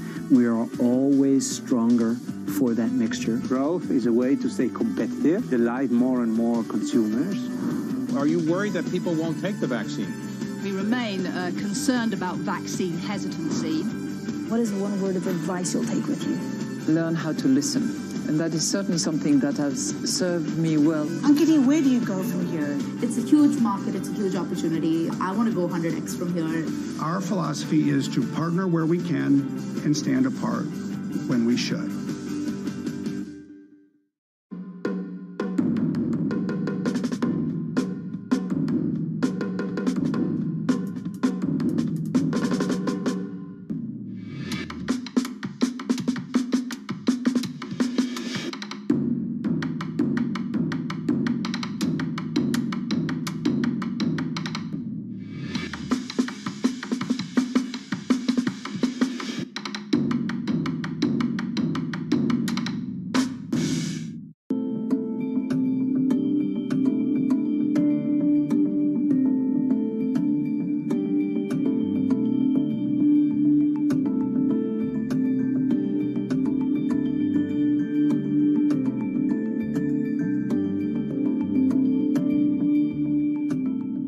A sense of the real-time action, the 10-year yield tumbling now 11 basis points, so continuing in this knee-jerk risk-off feel.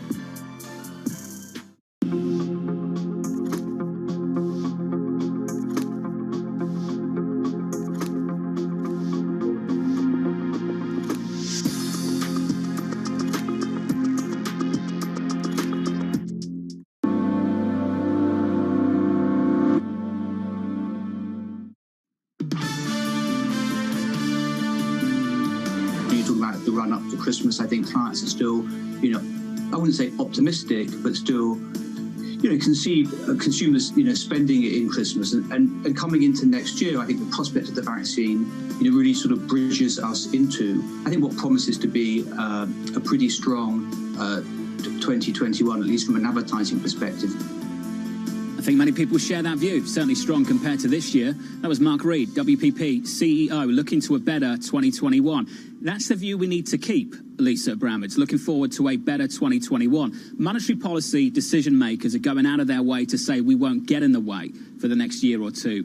And I think fiscal policymakers arguably need to think about doing the same. You cannot hang out the prospect of tax rises to come in 21, in 22, 23 for that matter. Don't even talk about it. Keep the consumer confident going into next year without even thinking about needing to save money, put money to the side because they're worried about taxes going up anytime soon. That, for me, is something on the policy side that still needs addressing. And there's been a failure here in the United Kingdom from Chancellor Sunak for allowing too many headlines to leak out around the prospect of tax hikes coming at some point in the future. Yeah, although I do wonder from a market's perspective, let's say they throw money at the problem. Let's say you see incredible growth. Let's say consumers have plenty of money. You're going to get inflation. You've got policymakers that aren't doing anything. At what point does that challenge some of the valuations if you start to see yields creep higher and you start to see real inflation take hold in the economy, John? Lisa Abramowitz not happy when yields go down. Lisa Abramowitz not happy if yields go up. Lisa Abramowitz is never going to... You're going to be an inflationista through 21, I'm not 22. Be, sure. Is that how this is going to develop? If that's the bearish story. Look, I just think it's worth challenging the narrative. Look, Tom King didn't come in today because he had such a vehement debate over inflation and had too much turkey that he had to sit this one out. Oh, that's why. Okay. I'm sure it had something to do with the bottle and a lot less to do with the debate about inflation. Liz Suzuki joins us now, Bank of America Securities Senior Hardlines Retail Analyst. Liz, always great to get you on the show. Are we shopping less or just shopping somewhere else, Liz? Well, I think where people are shopping has certainly changed. There's been this shift to online, and I think some of that has been intentional on the part of the retailers. What we've seen this holiday season especially is the early start to promotional activity, which began, Black Friday sales began as early as November 1st for a lot of retailers. And the shift has been to promote these, the online channels, partly for health and safety reasons to avoid overcrowding in the stores, but also because the retailers have been seeing demand moving that direction, and so they're not trying to fight against it. So what we've seen a lot of this holiday season in particular, which was relatively new, was the move towards promoting curbside pickup and buy online pickup in store, which is beneficial to the consumer because they get the product sooner than they would if they went for the ship to home option, and is beneficial for the retailer because they avoid having to spend the cost of shipping that product to the consumer. So it's a win-win situation. But in general, we've seen a shift in spending also. I mean, this is broader, longer term, which has been towards home categories away from things like travel and restaurants, obviously, and entertainment. And so those dollars have been shifted into the home. And so we think that this holiday season is really going to be about these home categories, comfort, and all of that. Liz, that takes us to Home Depot, which has had a fantastic year through 2020. For many people, the vaccine is kryptonite for big tech. I wonder what it means for the shopping trends that have really been reinforced through much of 2020, looking ahead to 21. What are your thoughts on that at the moment, Liz? Sure. I mean, I think that for home improvement retailers like Home Depot, Lowe's, there has been a big benefit this year from people staying at home and investing in their homes, making those upgrades, doing the projects that they had put off for a while. But, as we look beyond this year and into 2021, even post-vaccine, one of the big factors that we think is going to be a driver for next year is the fact that people have moved from urban markets into suburban markets. Housing metrics metrics are, just on fire. And so what that means is there's this whole new slew of homeowners that become consumers and become home improvement customers for life, essentially. So, for the next few years, that will continue to be a benefit. So even though these retailers are up against this difficult comparison in 2021, there are longer term tailwinds that are still at play here, which are really those, those housing metrics that continue to trend positively. I do have to wonder, though, Liz, a lot of people have been home a lot. They can't go on vacation, so they're spending their money on the place where they stay. When they can go on vacation, when they can leave their homes, they will. Everyone who I've talked to, especially if they have small kids, wants to get out. So in other words, how does that challenge the thesis that you just presented? Sure. Yeah. I mean, I think that there will be eventually a return, or maybe some, there's pent up demand for, for getting out of the house. And so at some point, people will go back to travel. I think it'll take time, though, because comfort won't be, immediate once there's a vaccine. It's going to take, several months or quarters until people really feel comfortable traveling as they normally would. So for at least the next, probably the majority of 2021, there's still going to be this, this continued time spent in the home and focus on the home. But after that, there is probably going to be some period of payback, or certainly a deceleration. The speed of that deceleration will really be contingent upon the speed at which vaccines are distributed widely. So I think that there's risk that growth will decelerate. I don't think it's possible for home improvement spending to continue at this plus 25 to 30% year-over-year growth pace. But I also don't think that that's what's priced into the stocks. I mean, right now, these stocks are trading at pretty modest multiples relative to their historical rates. So they're not trading at companies that will, continue to put up 20 to 30% growth year-over-year. Liz, before we let you go, we talked a lot about companies, retailers pushing people to go to e-commerce. Can you walk me through whether Bed Bath & Beyond have actually sorted out things in store for when things finally reopen properly? I knew this. Get a better experience. Yes. It's overwhelming in there. There's too much stuff. Are they doing something about it? I agree. Yeah. And so their new, the new CEO, or relatively new CEO, is the chief merchant at Target. And so, the experience that he brings to that role is certainly what the company needed. And I think you're right. Like the floor to ceiling stuff, pillows that you can't even reach up on the highest possible shelves. It's overwhelming. You're right. So I think that they're changing the merchandising in a pretty big way. And that's going to be a really big part of the turnaround story there. Liz, it's great to catch up. Good to see you. Liz Suzuki there of Bank of America Securities. Thank you. Lisa, for an OCD sufferer, the last thing I need is more choice. Pillows to the sky. Just give me one so I can go in and walk out of there with it. Well, you might be in the minority, at least in the United States, where people really like stuff. There aren't that many people who don't love their stuff. I will say, as a parent, it's a fantastic activity to bring your child. God, I'm someone's nightmare. I know I'm someone's nightmare. How much should the kids spend it in there? You're taking the kids well, on I mean, field day to Bed Bath & Beyond? It's an experience. I mean, it's a different kind of experience than you want. You want a decisive experience. But the idea of choice. Precisely. Of exploration. Go in with an objective. Execute. Get in. Get out, frictionless. That's what you want. That should be the retail experience. You're very consistent. I love it. I like to be. From London and New York this morning, good morning. Alongside Lisa Bravitz, I'm Jonathan Ferro. Heard on Bloomberg Radio, seen on Bloomberg TV. This is Bloomberg Surveillance.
retirement is confusing. That's one reason why 42% of people age 18 to 29 have no savings, and partially because of things like student loans and other priorities like just being able to pay rent. But if you do have the means to save it all, here are some ways to get started. First, there's the one everyone thinks about, which is your 401k. This is a savings account that lowers your taxable income because you don't have to pay taxes on the money you contribute. The downside is that when you take that money out, you have to pay taxes based on the income bracket you're in at retirement age. But there's one major benefit to your 401k. Employers often offer contribution matching, which means essentially you're getting free money. Another option is the Roth IRA. With this, you pay taxes now on the money you put in. This gives you a savings account you can withdraw money from at retirement without having to pay taxes on the money you take out. You can only put $6,000 a year into a Roth. This is also a great option because with a traditional 401k, you may have to pay a penalty if you have to cash that money out early, but that's not the case with a Roth. Most financial experts suggest a combination of the two if you're able. To save more and worry less, you can set up automatic transfers into a savings account from your regular bank or credit union. Tools like Betterment can also help you set up automatic payments into a Roth IRA so that investing can be simple and mindless.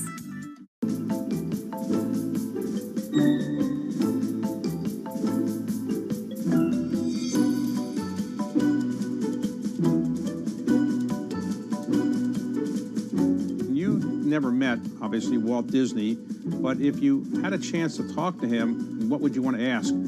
Obviously, probably the number one question would be, how am I doing? You know?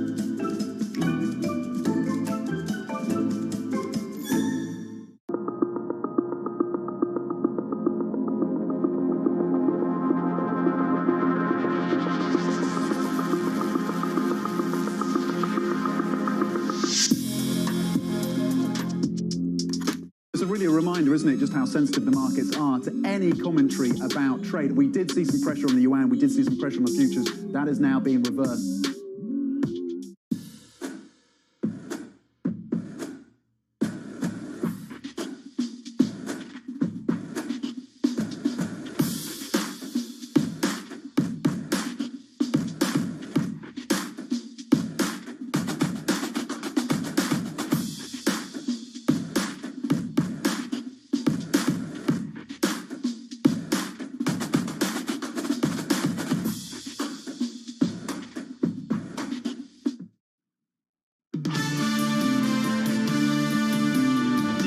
Scenario for markets would be if the unemployment rate in November will begin to go higher. Even before the pandemic, we had a lot of frailties. The continued weakness of the labor market is something that is going to drag the whole economy down. You do want to support the economy, but you want it to be measured. We're still in a deep recession. It's time to get in big and spend big in order to restructure the economy. This is Bloomberg Surveillance with Tom Keene, Jonathan Ferro, and Lisa Abramowitz. From New York and London, for our audience worldwide, good morning to you all. This is Bloomberg Surveillance live on Bloomberg TV and radio alongside Lisa Abramowitz this morning. I'm Jonathan Ferro. Tom Keene out of the building. He'll be back with us on Wednesday. Equity futures down about 9, a raise in the morning's losses, negative 0.25%. Monday morning, once again, Lisa Abramowitz, we are faced with what? Vaccine news and some positive news as well. We're pushing things forward every Monday, it seems. Yeah, although it seems like the markets didn't respond so much to that news. There seems to be a lot of positivity baked in. One thing that I'm struck by, John, so many people who came on this show were saying if there's any pullback, which there will likely be, buy that dip. It seems like people have gotten the message and there will be no dip. And that seems to be sort of the feeling as we bleed higher toward the end of the year. Yeah, so this morning, Moderna are out. They're planning to request this clearance from the EU, the US regulator, to get this vaccine rolled out. And we've really got a picture of 21 forming for many people, which they share, which looks better. So expectations really anchored. So, Lisa, what we've got to think about is what would de-anchor those expectations on the policy side and on the data side. So on the data side, later this week, the ISMs, claims, payrolls. We've already seen 2 weeks of soft claims data. There's 3. Get it done. Do people start to get worried about the future, or at least the near-term future? On the policy side, we hear from Secretary Mnuchin and Chair Powell later this week as well. And on the policy side, a bit of a gap opening up between the two of them in the last week. So for me, it's the data and the policy. Where do you expect the pain to be in the coming months? And will that be sufficient to de-anchor the expectations for 21, when expectations right now still look pretty good? And to that point, some of these programs that really supported people's balance sheets, personal balance sheets, over the past few months, they expire in the next few weeks. What happens then? I mean, how directly is the impact of people not getting those enhanced unemployment benefits or other assets? How much does that directly affect retail spending? How much does the retail sales that we see over the weekend with Black Friday and Cyber Monday today going to disappoint? Or could they potentially continue to support the narrative that we're seeing, John? Near term, data's going to soften. Lisa, isn't that clear and obvious? Yeah, well, it is softening. Now? Yeah. It's just expected that people expect to see more of it. You know, a question I asked last week was how comfortable you would be if we had a sub 50 PMI in the United States at some point in the next couple of months. How comfortable would you be with that brighter outlook? Would that force you to capitulate just a little bit? I think that a lot of people are overlooking that. I keep going back to this Michael Darda note of MKM Capital, where he came out and said people are going to try to paint a bearish narrative of the recent data, especially since it's come in weaker than people expected. People. Yeah. People. Read Lisa. Lisa might try and paint a bearish narrative. I wanted to represent the other side because I did take that in. You do a great job of that. Thank you. You do a fantastic job of that. I really tried. Thanks. I appreciate it. I know. You're successful. Joining us now, Megan Horniman, I'm pleased to say, Verdance Capital Advisors Director of Portfolio Strategy. Megan, great to catch up. Lisa and I just talking about it there. More vaccine news this morning, some MMA going on as well. S&P looking to take out IHS Markit for something in and around $40 billion. Megan, there's some real confidence about the years to come. Any reason to believe that that confidence takes a hit in the next couple of months? Well, I think you guys were talking about it. You described the fact that the economic data is going to get soft in the next couple months. And while it looks like investors are looking past that, keep in mind that markets, whether it's equity markets or bond markets, do tend to always overshoot and undershoot. So right now, equity markets sitting where they are really pricing in a lot of that positivity in the second half of next year. And there is a chance that sentiment can be hampered in the coming months. We have a lot going on from a political standpoint. We have a lot going on from the human virus side of this right now, with cases continuing to rise here in the U.S. And then we have a lot of information coming out over the next 6 to 9 months on the distribution of the vaccination. So I think that economic data, while it will be overlooked here in the next few weeks, because people have anticipated that, it really depends on how the pace of improvement we can start to see from the human element and the virus cases here in the U.S. to see how much sentiment can be hampered.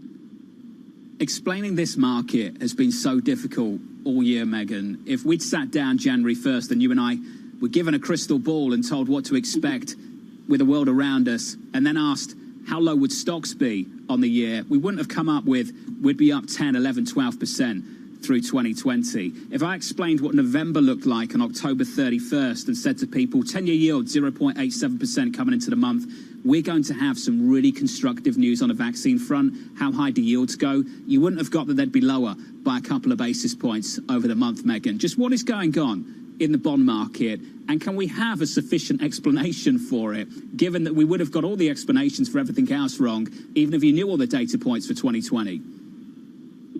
So I think I agree with you completely. None of us really would have predicted coming in January of 2020 what we saw this year. Definitely a very interesting year, to say the least, and a very challenging year for investors. But from the fixed income perspective, I think there's this tug of war going on. You have this tug of war between the positivity going out the next 12 to 18 months on the vaccination and maybe getting back to some sense of normalcy. But in the very near term, you have the speculation around additional Fed policy measures. You have the announcement of Janet Yellen, who is very fiscal stimulus friendly. And then you have the short term, the near term disruption we've seen in the economic data. So this is this tug of war with fixed income that, especially on the long end, where I think that you're going to keep them pretty contained. It's hard to say that you're going to see a big spike in yields, considering what we do expect to see from the fiscal and monetary stimulus side over the next few weeks to 3 months. So what do you say to Megan, to all those people who were at Tom Keen's Thanksgiving Thanksgiving Zoom who were talking about inflation, and it was a very heated debate. I hear, John, I know this is the reason why he is not here today. I'm wondering, Megan, how much do you buy into this idea that inflation will run hotter than perhaps the market is expecting, just based on the fact that the Fed's going to hold rates steady and keep bond buying, and you also have potentially more fiscal support based on Janet Yellen heading the Treasury? Yeah, so again, inflation will be a problem at some point, but we don't foresee an issue over the next at least 12 months because it's very difficult to get inflation or an inflationary environment. Remember that an inflationary environment is a broad-based, sustainable increase in prices. It's very difficult to say you can get that when you have elevated unemployment. Wages are one of the biggest input costs to a company. So it's very difficult to say you can have sustainable, broad-based inflation pressures when we have unemployment where it is. We know it will improve, especially when a vaccine comes out. But this is not the issues in the unemployment market are also stem beyond that headline number that you're going to see this Friday. It goes into the long-term unemployed. It goes into whether it's the dispersion between the certain levels of the economy that are seeing high levels of unemployment. Those areas, the retail side, the leisure hospitality, these types of sectors, they're not going to get much better at any time soon because even with a vaccine on the horizon, the distribution of that won't be broad-based for another 12 months. So those types of sectors are going to be under pressure. This is just not going to result in a quick and easy repair in the labor market. It's going to take time for the labor market to repair. So until we really see that broad-based sustainable improvement in the unemployment market, it's very difficult to say that you should be worried about inflation right now. So a lot of the, I'm sorry, go ahead. No, Megan, I don't mean to interrupt you to channel Tom Keene, but going forward, if you're not buying into that reflationary story, does that mean that the Russell 2000 and some of these highly indebted companies that have done really well over the past month, that rally can't last unless you get a rejiggering of inflation expectations as you lay out? Well, part of the rally that you've seen in those areas of the equity market has been driven by the fact that they didn't catch up. They had not been they were so lagged behind those big heavy tech, the NASDAQ, the S&P 500 growth sectors.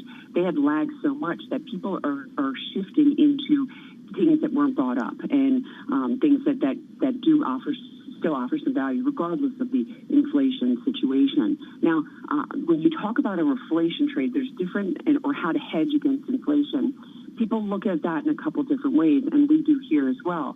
One of the things is you can look at it as in I should buy tips or I should buy gold, but these aren't, in our opinion, where they are priced right now, a proper inflation hedge. Instead, one of the things that we do like for the long term is just to traditional equity markets. Remember, equity should be a good inflation hedge over the long term. Now, we also like from the private side of the market as well, because the private equity market has not been, it's not as priced as high with the valuation perspective as the public market. So you can take opportunities there in the private market to try and hedge for long-term inflation pressures. Some of the investments people are looking at right now are just purely speculative. You want to be able to have a consistent long-term inflation hedge in your portfolio, and that has historically been the equity markets, but specifically at this point in time, the private equity market. Megan, nice to catch up. Come back soon, won't you? Megan Horniman there at Verdance Capital.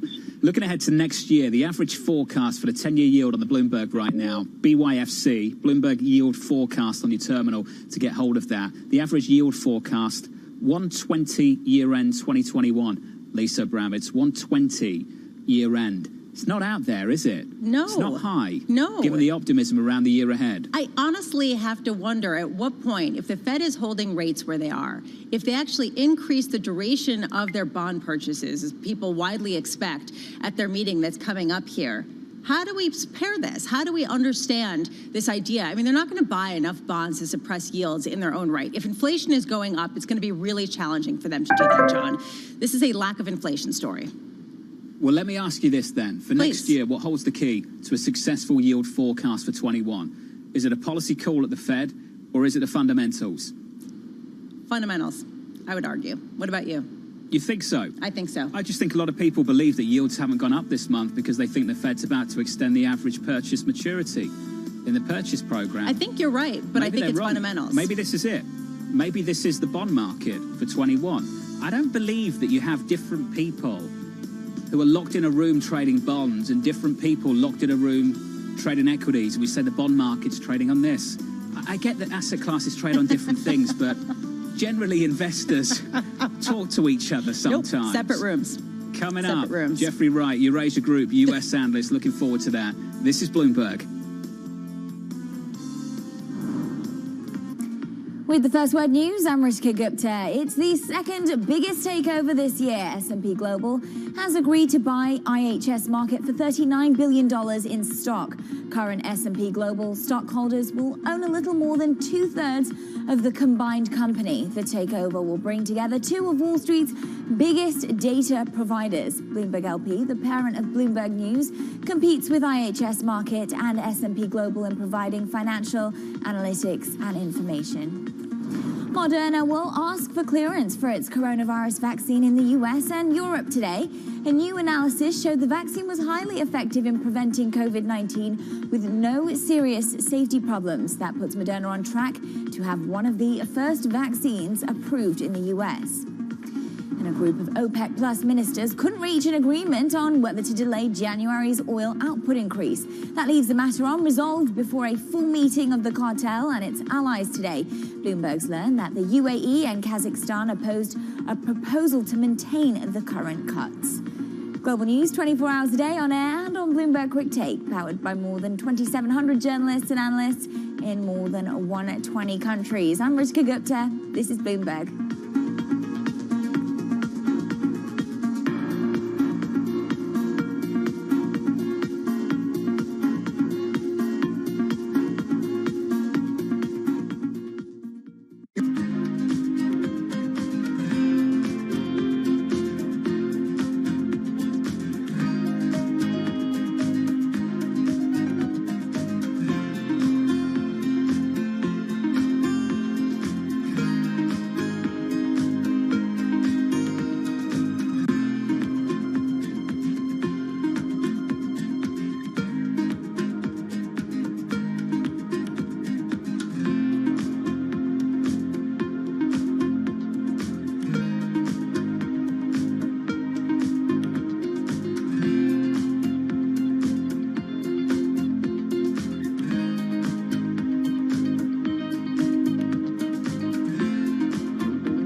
It is possible we could have negative growth if this resurgence gets bad enough and mobility falls off enough. We knew that things were going to slow down after the bounce back in the third quarter, and you're seeing that in the data now. We're going to be well into 2021 before there's some sort of equilibrium that we achieve. I think what we've seen during this period of time is that communicating via video is not a fad, that we are using it in all aspects of our lives, for work, for learning, for communicating, for staying in touch. We explore the trends, investments, and competition of the European ETF industry. Join us on Bloomberg ETF IQ Europe.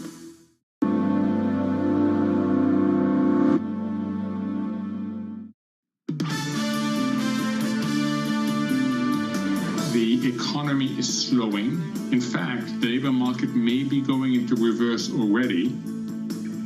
And we no longer have the targeted emergency packages facilities. So I expect that you can get more QE from both the Fed and the ECB. More QE from both the Fed and the ECB. The view of Mohammed Al-Arian there, Queen's College, Cambridge, president, a view that many people share. Alongside Lisa Bravitz, I'm Jonathan Ferro. Good morning to you all. Looking ahead to payrolls Friday, Lisa, the estimate right now, 495. That's the median estimate in our survey. For those of you looking for the outliers, Chris Rupke, top of the pile with a punchy estimate. Bottom of the pile, Thomas Kosterg looking for a negative print. Good friend of this program, looking for negative 100,000. Greg Dacre of Oxford Economics looking for negative 60. They're the outliers at the low end. You do wonder, though, Lisa, just to war game this out a little bit, if we did get a huge downside surprise on payrolls, how people would respond to that, given the much brighter outlook for next year. Claims number that we got last week. My question, John, is how much fire will this light under Congress members in Washington, D.C. to get something done? We are not hearing anything about a fiscal package, and yet this could potentially reignite those discussions, which could be a net positive going into 2021. I mentioned Chris Rupke of MUFG. He's actually on the button at 600,000. Stephen Gallagher of SocGen, he's top of the pile, 735, 735. Just an idea of some of the numbers out there as we climb, march towards Friday and the data we've got through the week, the ISMs, the PMIs, and we conclude the week with payrolls Friday. Here's the price action as we set you up for the opening bell about an hour and 11 minutes away. In the United States, the S&P 500 down by about 8 points. We shave 0.25% off a huge rally through the month of November. In the FX market, we're on 120 watch for euro dollar, 119.85, up 0.2%, just north of 120.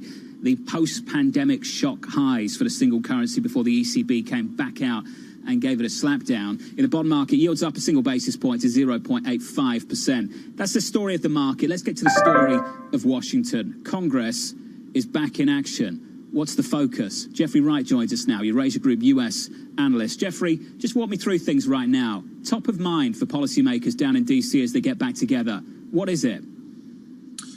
They've got a lot to do, and this is the only week that the House and Senate are both going to be in session, probably before the new year. So they have to fund the government, so they have to pass an omnibus government funding bill. They may want to do something on stimulus, although I'm a little skeptical there. They need to pass the defense policy bill, the NDAA. And of course, they need to have the meeting of the Electoral College that will formally elect Vice President Biden as the president-elect. So there's a lot on the schedule. So let's talk about the fiscal policy impasse of the last several months. I mean, this goes all the way back to July. Do the Georgia runoffs hang over this process in any way near the same way that the election hung over this process? Is it something that people think about that contributes to their approach to fiscal policy because of what's about to happen in Georgia at the start of January? Yeah, I think it's definitely part of the reason for the delay, the fact that we haven't seen a package pass yet, because both parties can convince themselves that they'll get a better deal if they just wait until after Georgia is resolved, right? So Republicans think that, if they win both of those seats, which I think is, pretty likely, that they'll have a better negotiating position after that.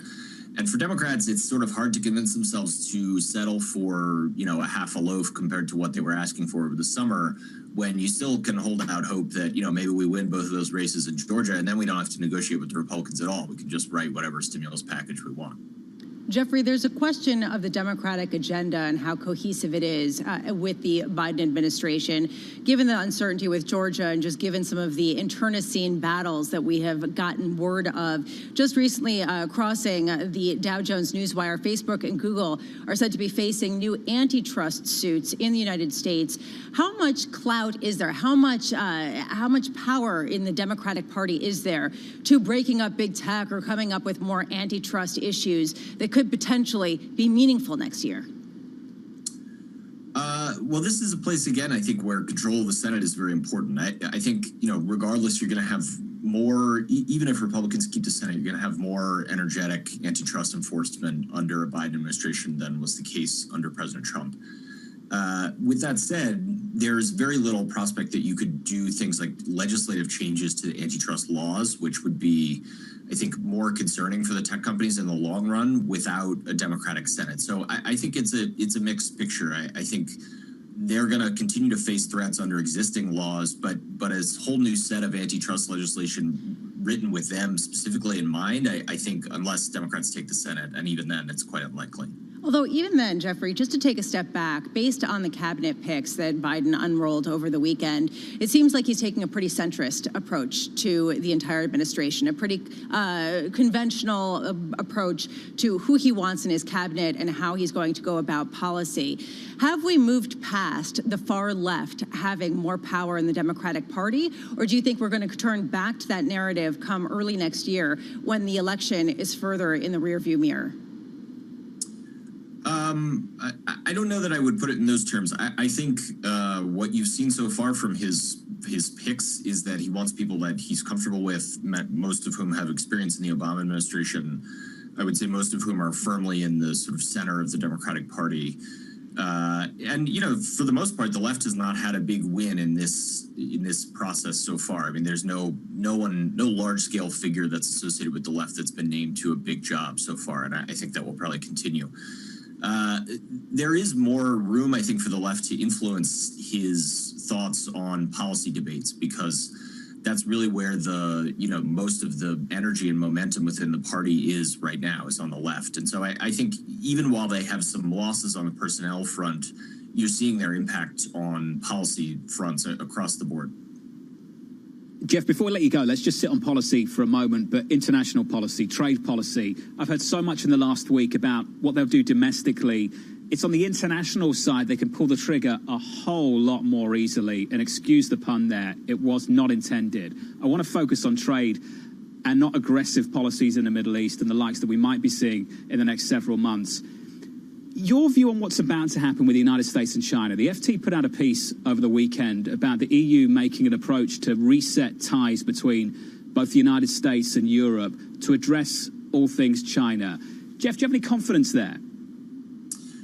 Well, I think it dovetails to some extent with what the initial Biden administration approach is going to be, which I think is going to be focused on not so much China and the U.S. directly for the first, 4 or 6 months. I think Biden's focus is going to be trying to rally U.S. allies, including Europe and also Japan and other Asian allies, to present a more unified front to China, which is something that Biden and many of his advisors had been sort of urging Trump to do throughout his confrontation with China. The idea is to create a larger multilateral coalition that can have more influence with Chinese leaders than just the U.S. on its own. So I think to that extent, the fact that the Europeans are focused on sort of similar efforts, I think is useful for him. Jeff, great to catch up. Appreciate your time, sir. Jeffrey Wright there of Eurasia Group. Alongside Lisa Abramovich this morning. Good morning. I'm Jonathan Ferro. This is Bloomberg Surveillance.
So the reason we're interested in Post Office Rock is just the extreme nature of the erosion that is ongoing here.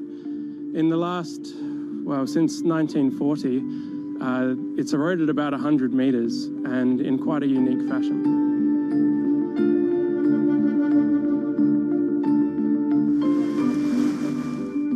By having a map of the seafloor and hopefully being able to capture some movement in these transverse dunes, we'll be able to see after the erosion where the sand is going and why it is not replenishing the coast as sometimes and most often happens.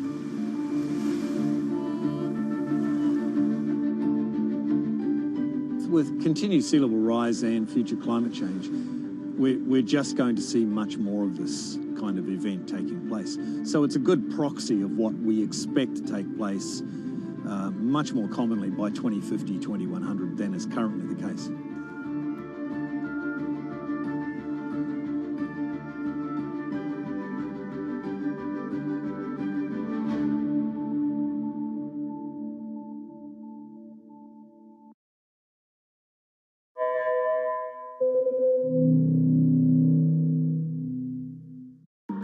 Our generation's biggest problem. Climate change is happening.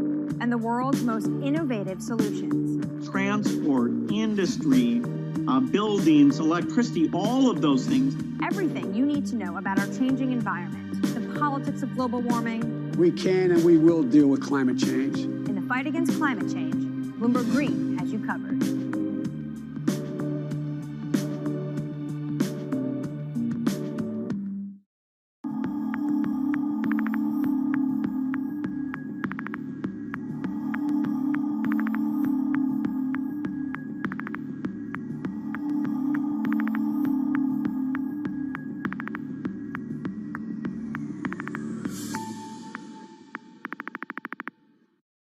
I'm David Weston.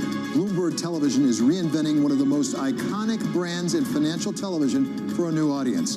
Join me to see the news program for the clever investor. This is Bloomberg Wall Street Week.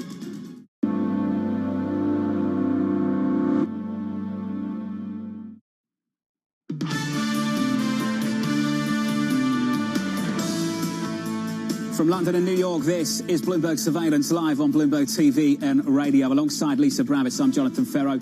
I'll keep this quick. Looking forward to catching up with John Reining of RDQ in just a moment, and Bloomberg's Michael McKee as well. Bit defensive this morning. Futures negative 1/3%. NASDAQ outperforming, a story you're familiar with, up about 1/10% there after huge outperformance through the month of November on a small caps, up about 20%. Small caps this morning down by about 0.5% on a Russell there. Switch up the board in the mod market. 2s, 10s, 30s, 10-year yields lower than where they started the month. 30-year yields lower than when they started the month. Just process that as you start to think about a better outlook for 2021. What's going on in the bond market? 10-year yield this morning up a basis point to 0.8537%. Is it the technicals, the idea that the Fed comes in, ups the asset purchase program, extends the average maturity in the profile of its asset purchase program, or the fundamentals? Is this it for the bond market?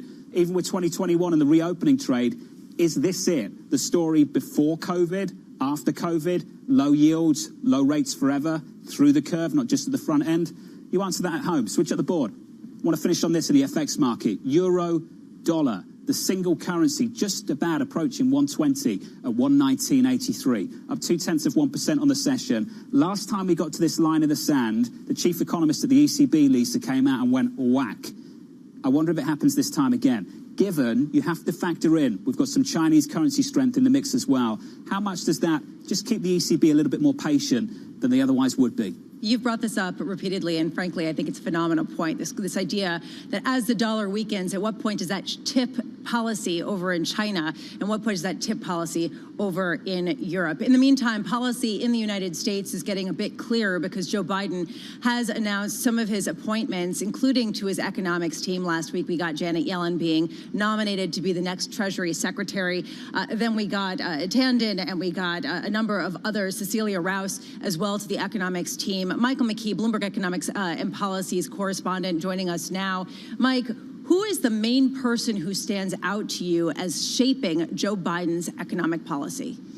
Well, it's interesting because there are a number of really well-known people who have well-known views on the economy. All of them sort of in the same area. The idea of doing more to bring down inequality, empower labor, and stimulate the economy. Who's going to be primary among equals? I'm not exactly sure at this point. We know Janet Yellen, of course, has a very good reputation, but she's also not a dynamic speaker. Is she going to drive Wall Street? Is she going to drive members of Congress to do something? Brian Deese, somewhat controversial. It isn't official that he's going to be nominated, but he seems to be the #1 person for the National Economic Council. You go over to the CEA, and sometimes the CEA plays a strong role in creating policy, and sometimes it's just basically advice. And in the 2009 run-up to the American Recovery Act, Jared Bernstein was among those who helped formulate the policy. Cecilia Rouse is the incoming CEA chair, and she's an expert on labor economics, so it may be that the CEA plays a big role this time. But who is going to lead all of this is something that we'll have to see as the personalities shake out. Mike, I want to touch on the economic data just quickly as well this week. Claims again Thursday morning, PMIs, ISMs, payrolls Friday coming up as well. What are you looking for this week, Mike?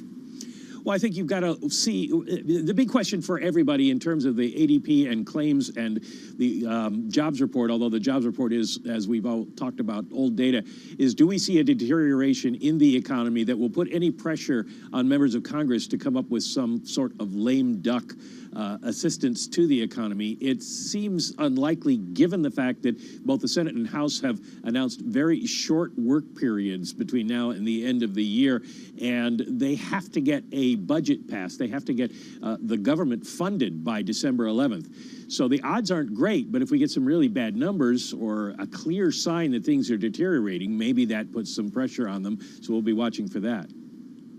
Payrolls Friday just around the corner. Mike, looking forward to catching up with you through the week. Pleased to say that joining us now is John Riding, Breen Capital Chief Economic Advisor. John, great to get you back on the programme, sir. As always, good friend of Bloomberg Surveillance over the years, John. The near-term risk, I want to start there. A lot of people factor in this brighter forward outlook and de-emphasising the near term, substantially so, over the last couple of weeks. John, how much damage can we do to the outlook over the next couple of months?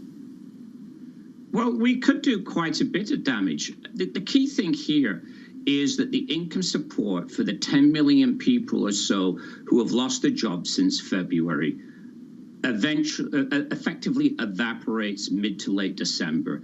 It's either 6 months plus the 13 weeks from when they lost their job, or at the end of the year, the 13-week extension program under the CARES Act disappears. And that is about $30 billion a month of household income.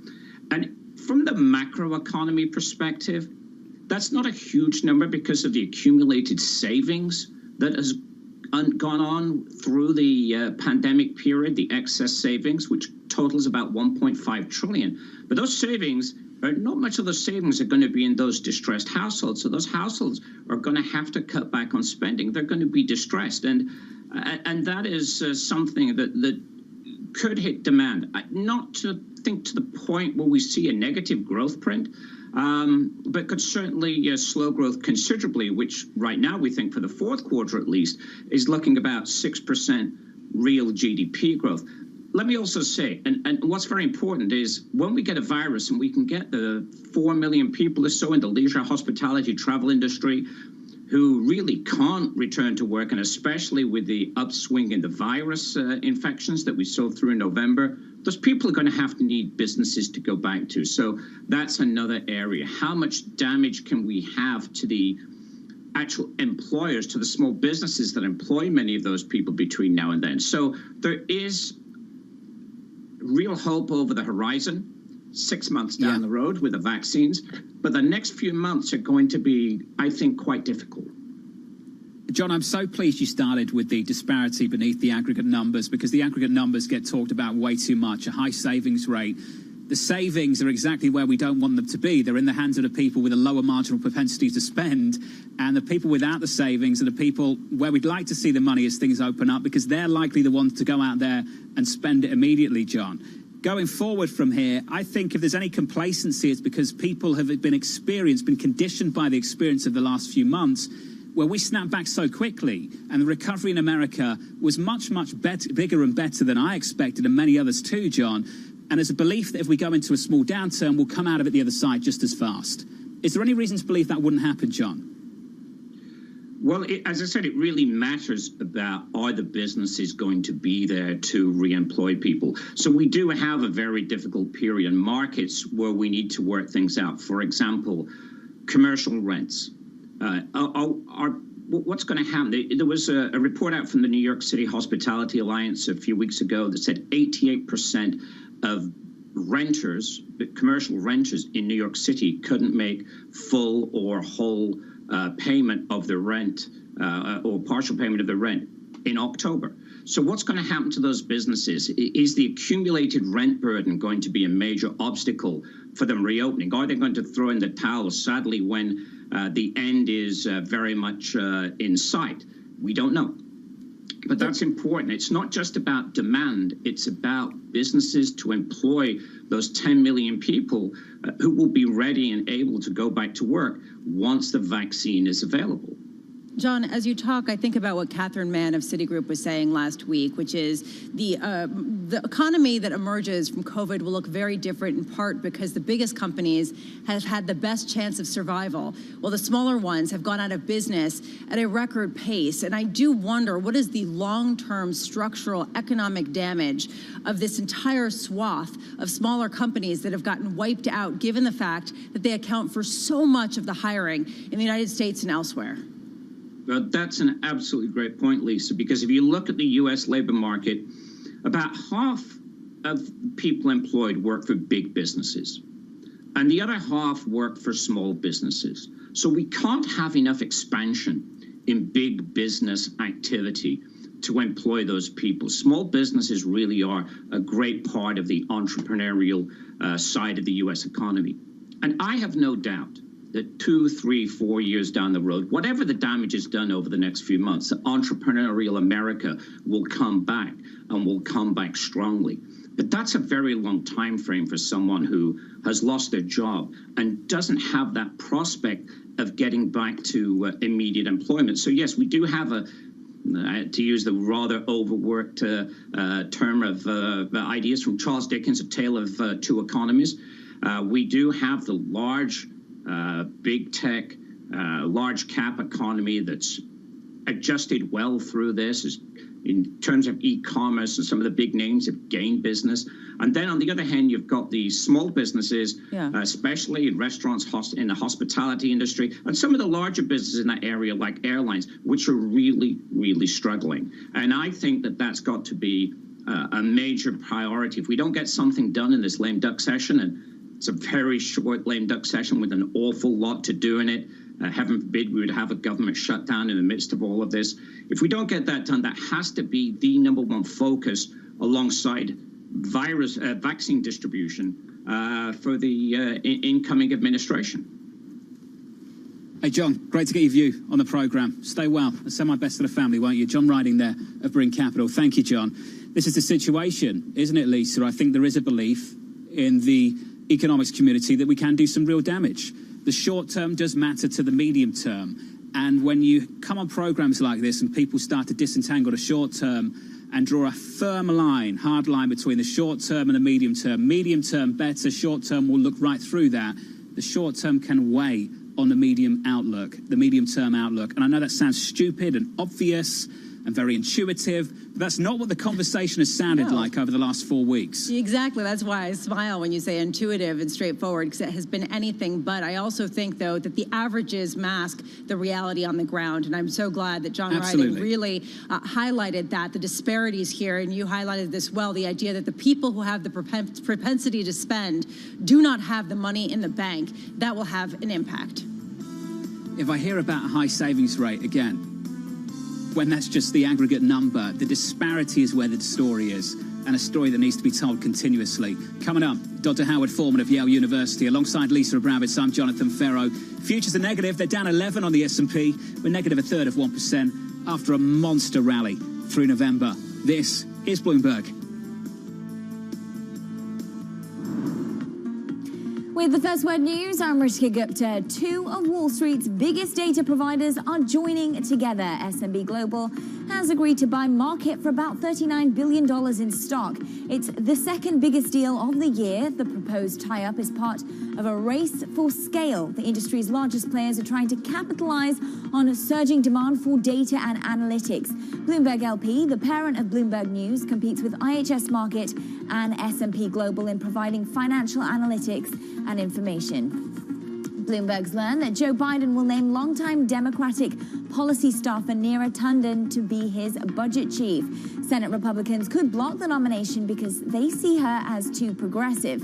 Meanwhile, the president has named a senior communications team that's made up entirely of women, including White House Press Secretary Jen Psaki. Iran is vowing not to, quote, fall into the trap of scrapping any future talks with the Biden administration. The Iranian government posted a statement 2 days after the assassination of a top nuclear scientist. Iran has blamed Israel. Joe Biden has made it clear the U.S. would rejoin the Obama-era nuclear accord if Tehran also returns to full compliance. The credit unit at Blackstone Group is going shopping for quant firepower. Bloomberg's learned that the alternative asset is set to buy technology-driven credit investing firm DCI. The firm oversees about $7.5 billion in assets. The DCI purchase will allow Blackstone to wade deeper into the world of investment-grade bonds. Global news 24 hours a day on air and on Bloomberg Quick Take, powered by more than 2,700 journalists and analysts in more than 120 countries. I'm Rishika Gupta. This is Bloomberg.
We have some good news in terms of vaccines and a chance to overcome the health crisis, but we are not there yet. We need the fiscal stimulus, and we need it relatively quickly, because I can see where the second wave's coming.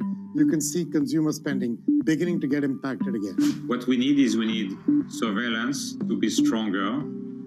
We need public health measures, because you have no other way at the beginning. This is your best weapon, and you need to use it well. The good news is that both the vaccines and the therapeutics, in particular the antibodies, are coming along and will start to bring that number way down. We don't just need more investment in public health. We must also rethink how we value health. I do believe a targeted fiscal stimulus is going to be in order to really begin a more equalized economy. This is a market that over the past few weeks has made it clear it wants to go higher. It got a little spooked by the idea that geopolitical tensions are rising.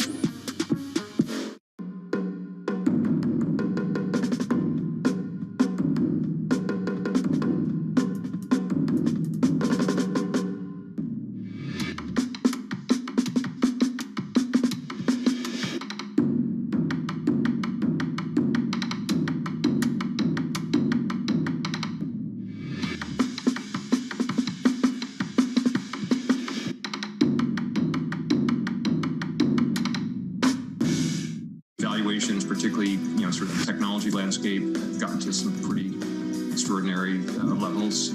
So I think it's not a surprise. I don't think it's any indication of the beginning of the end, but I do think markets don't like uncertainty.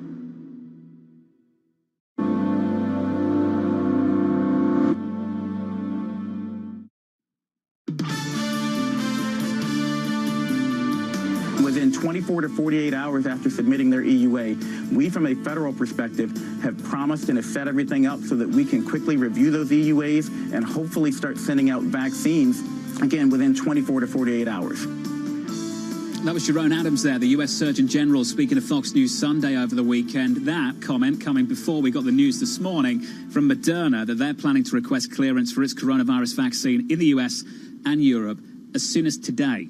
Alongside Lisa Bravis, I'm Jonathan Ferro. Good Monday morning to you all. Coming up a little bit later on the Open on Bloomberg TV, Subhadra Rajappa of SocGen, the head of US rate strategy, and Lisa, the focus on what has not happened in this bond market through the month of November. Yeah, and the burning question, as you outlined earlier, this question of whether this is policy and this is a bet on the Fed continuing to buy, or this is a bet on fundamentals not being as strong as perhaps people are pricing in the equity market. John, you cannot miss that. We will be watching. Joining us now, though, we really want to take a look at this vaccine distribution, the Moderna news really accelerating that time frame, Operation Warp Speed, taking a little bit more shape. Dr. Howard Foreman joining, Yale University professor of public health and economics and radiology. What else, Dr. Foreman? Thank you so much for being with us. I want to start with this Operation Warp Speed and where we are based on the application that we're expecting from Moderna, based on what the FDA has signaled. When do you think we will start to get a trickle turn into a flood where we get a real critical mass of people in the United States being inoculated? Look, I'm one of the more optimistic people who believe that we're going to see tens of millions of doses starting to be used in January, February. We'll obviously see some at the end of this month, probably at least, several million, but we're going to see tens of millions starting off in January. And it is not inconceivable that we'll have more doses than demand by the time we get to summer. And that would be a sort of good thing, but then we have to work on the whole issue of vaccine hesitancy. All right, let's tease out some of this. Aside from the demand side, when you talk about the supply coming on, Joshua Sharfstein was on earlier this morning, and he was saying he's concerned about the number of individuals out there, the infrastructure to deliver the inoculations in a timely manner. Is that something that concerns you as well? It's, we're all worried about that, but the first tranche of vaccinations are sort of easier for us to do because they're going to be healthcare workers who work within healthcare systems that generally already have an infrastructure and apparatus in place. And they're going to hopefully be nursing homes and for vulnerable individuals living in institutions for which we also have an apparatus in place. It's the next step after that that we should all be most concerned about, because we really want to get the vulnerable individuals in the community who have suffered so much, the people of color, poorer people, people that have to risk their life every day as an essential worker but not a healthcare worker. And how do we reach them? That's where it starts getting more challenging. Is the issue that people don't have confidence necessarily in a vaccine that's rushed out, or is the issue that there isn't the medical infrastructure built into some of those areas, this idea of people having a primary care physician or somebody that they regularly contact? Look, I think urban areas that have well-developed public health infrastructure are going to be in a much better position to do this. And I think the fact that the federal government has already contracted with, I believe, CVS and Walgreens as part of the distribution plan bodes well for urban areas. I think getting out to rural areas, and then, as you point out, this issue of vaccine hesitancy should concern everybody. We have witnessed over the last several months a schism in this country where some people are adherents of good public health practices, and some people think that it is a political statement to basically give up on all those public health practices. We need everybody to want to get this vaccination. Well, how do you combat that? I mean, we've had anti-vaxxers for years. I mean, how do you combat that, especially at a time when there is the perception that this has been rushed through? So I think consistent messaging from leadership all the way on down. It has to be bipartisan. It has to come from the president. It has to come from the vice president. It has to come from all public health officials. It has to come from all state officials. Right now, we know that if we even look among red states, there are some red states where the messaging is excellent. There are some red states where the messaging is not excellent right now. And so we've got to get over that. We've got to get past this sort of partisan divide in our country and get back to a point where everybody is basically messaging consistent evidence and facts and allowing the public to make a good decision, which in this case is about a vaccine that is highly, highly effective and has very, very low reactogenicity or side effects. How politically fraught is it for big companies to get chunks of doses, basically to distribute to their workforce so that they can get back up in business? I'm sure from an economic perspective, it would help people get back into the office and increase productivity. But is that something that could be a politically difficult thing to swallow, especially in the initial phases of the vaccine distribution? So in the initial phases, certainly, but again, I think that really helps the cause is if employers are able to facilitate this, if they too message this in a nonpartisan manner, if they're able to message to their employees that this is something that they're providing to them as a benefit and facilitating it, that can be very, very helpful. All right, going forward, when do you think that we'll reach some sort of full herd immunity? Do you think that that is a time in the near future where we could stop wearing masks and actually get together and hug each other? So not me and you, I mean just generally. No, look, yeah, right. Herd immunity is about me being vaccinated, but protecting people who are not vaccinated. And unfortunately, I think that's going to be a long way off, a lot further off than people realize. And let me just point this out. We don't know whether the Moderna vaccine nor the Pfizer vaccine provides true sterilizing immunity, which is what you need for herd immunity. So herd immunity means that I cannot infect you. What we know about these two vaccines so far is that they definitely protect against moderate and severe infection, and in both cases, I think protect against death. That is huge for the individual. It doesn't mean that we'll achieve herd immunity because it may be the case that half the population that gets vaccinated still gets infected, but they just have no symptoms, and therefore they may still be part of the feedstock of continued infection. We need those answers, and those may not come for several months.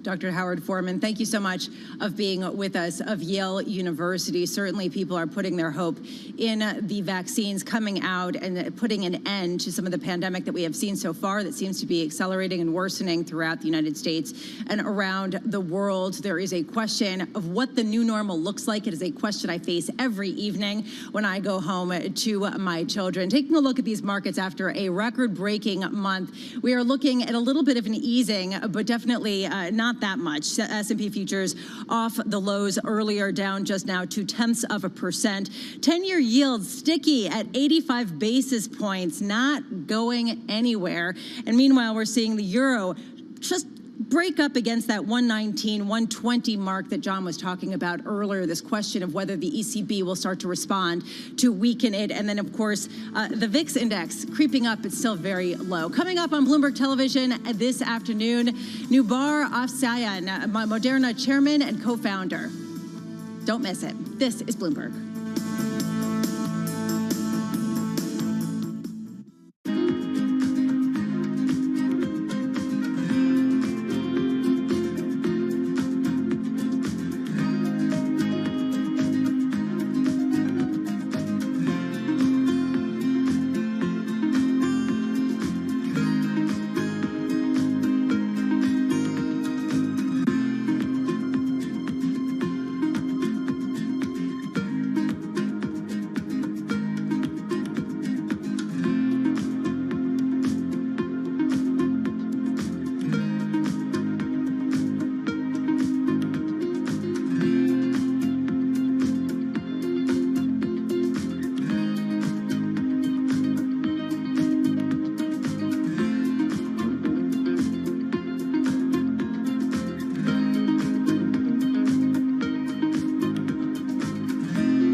indigna a forma que esses governantes dirigem esse país pensando só naqueles que já têm muito e já têm demais. E é mais uma vez por isso que a gente optou por ocupar esses espaços, para que a gente lá de dentro possa exercer a mesma pressão que a gente já exerce na rua, de fora para dentro. A gente quer abalar essa estrutura.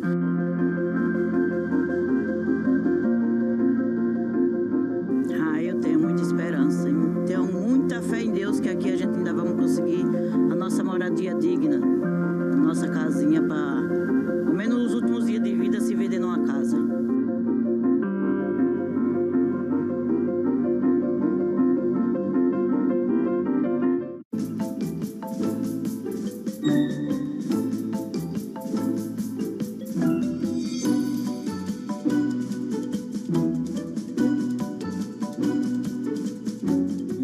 Never met, obviously, Walt Disney, but if you had a chance to talk to him, what would you want to ask? Obviously, probably the number one question would be, how am I doing? You know?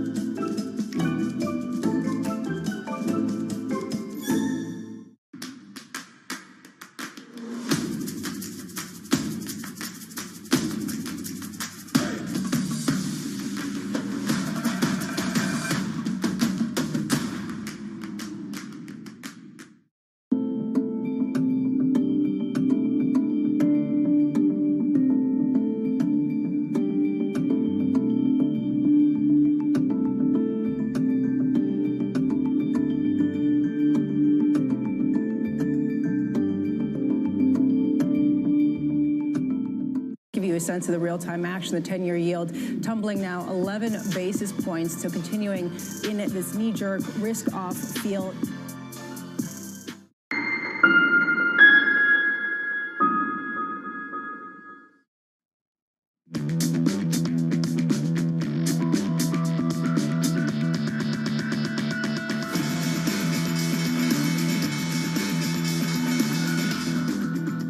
From New York and London, for our audience worldwide, good morning, good morning. The countdown to the open starts right now. We're 30 minutes away from the opening bell. We're down 8 on the S&P 500. We're negative 0.2%. And we begin with the big issue, closing out a record-breaking month.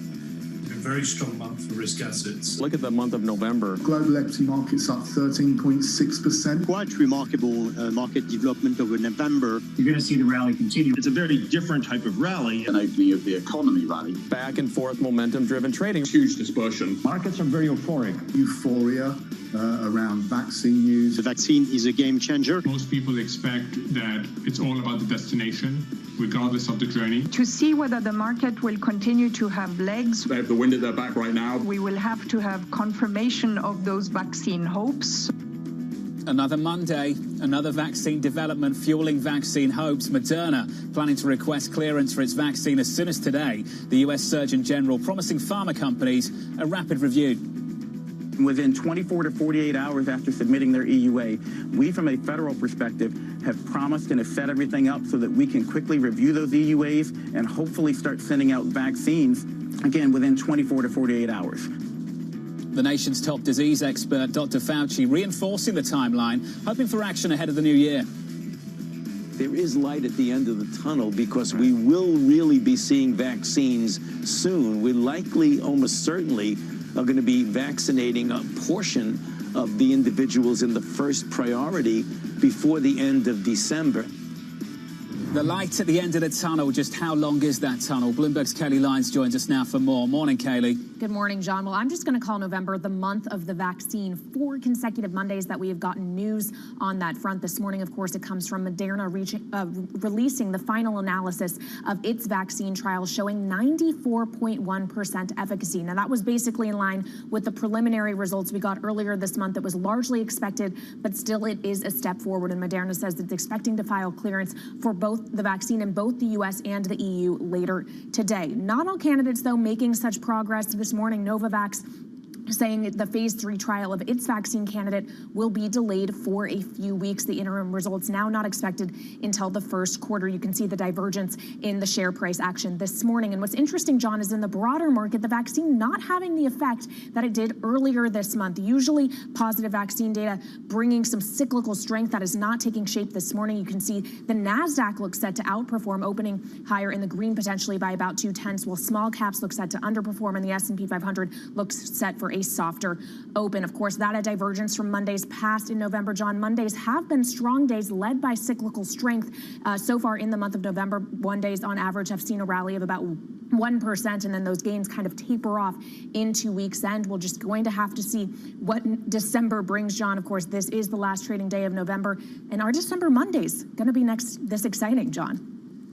Every single Monday, it seems. Kaylee, great to catch up. Kaylee Lights, thank you. Talking about the diminishing marginal returns of the additional vaccine press release from some of these companies. The big bang came several weeks ago. Subsequently, not getting as much bang for our buck every single Monday, but the news is positive, constructive. It helps to anchor the outlook for 2021, leading some analysts, strategists, to really build up some massive forecasts for the year ahead. JP Morgan's David Leibovitz expecting a modest equity growth in 2021. He writes the following: next year is set to be characterized by mid-single-digit gains for U.S. equities. While the mega-cap growth names may tread water, cyclical assets should continue catching up.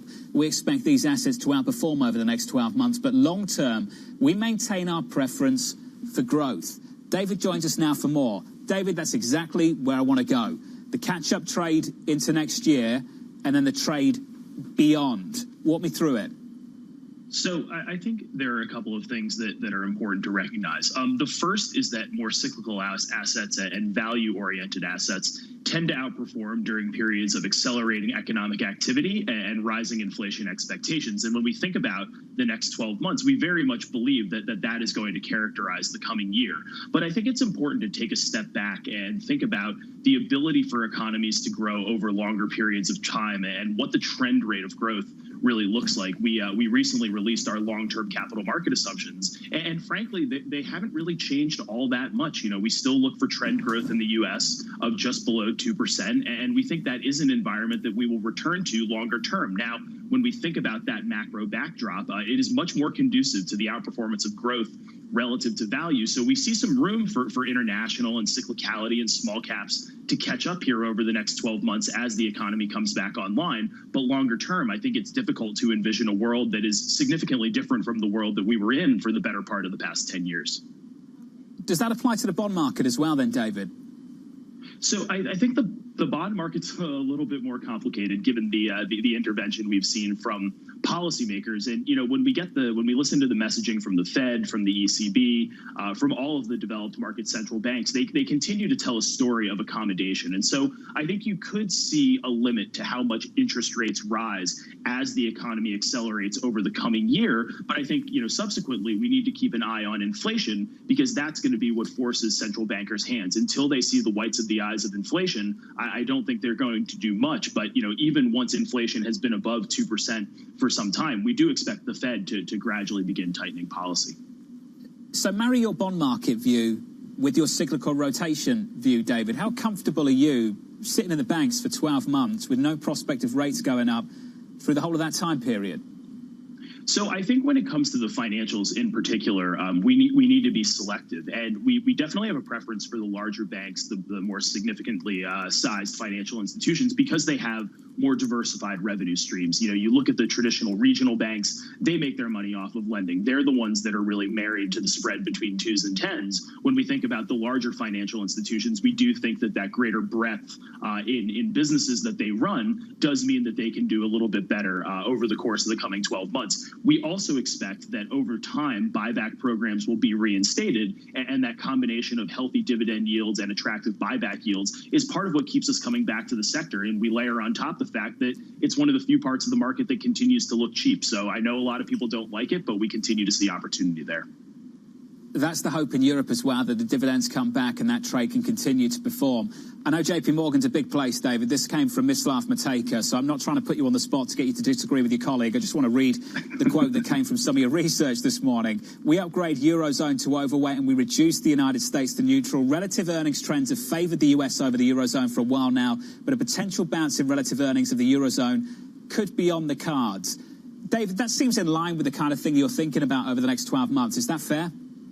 I think it is. And what's really interesting, and when we think about what's driven markets over the course of the past couple of months, it's really been all about policy. And we've talked a lot about on this show together about the need for more stimulus here in the U.S. I would argue that in Europe, policymakers have, to an extent, thrown caution to the wind when it comes to the fiscal side of the equation. And so it feels like that policy support will be delivered in a much more straightforward fashion. And I do think that that could potentially favor Eurozone over U.S. Over the coming 12 months. But really, by my lights, it's all part of a bigger trade, right? International, value, small caps, they all tend to outperform in the same type of environment. And it does appear that that environment is taking shape as we look ahead over the coming year. Well, David, let's look at the month-to-date gains that we've had through November. Phenomenal month of November. On a Stock 600 through this month, up 15%. On the Nikkei in Japan, up 15%. In Japan, that's the best month since the mid-90s. In Europe, it could be the best month on record. The S&P 500 up 11. David, 99% of the people that come on this show at the moment say exactly what you're saying. It's the consensus view. Doesn't mean it's wrong. But what I'm trying to understand is how quickly we can price in the consensus view. If everyone is on the same page about what next year has in store, at what point does the risk stop being to the upside and starts being a little bit more to the downside? So I think that I actually wrote something this morning to clients that touched on this question specifically. And, you know, when we look at what's happened in November, when we look at the level of implied volatility, we are beginning to get a little bit uncomfortable on a very short-term tactical basis. And I would not be surprised to see markets pause and catch their breath, maybe even pull back a little bit as we get towards the end of the year and, you know, kind of approach that early January date where the Georgia elections will be finalized. There's still lots of things for the market to get uncomfortable about, but I do think that the story we've been talking about here this morning, you know, is gradually getting priced in. And so what investors need to do is recognize that that is the consensus narrative and begin to think about what could derail that narrative. Right, a messy couple of weeks in the U.S. in terms of the election, an inability to deliver the fiscal support that we need here in the United States, perhaps a shortcoming on the part of policymakers in Europe, despite what I just said. These are the things that investors need to be thinking about because, John, to your point, the story that we've been telling this morning very much seems to be widely held across the investment community.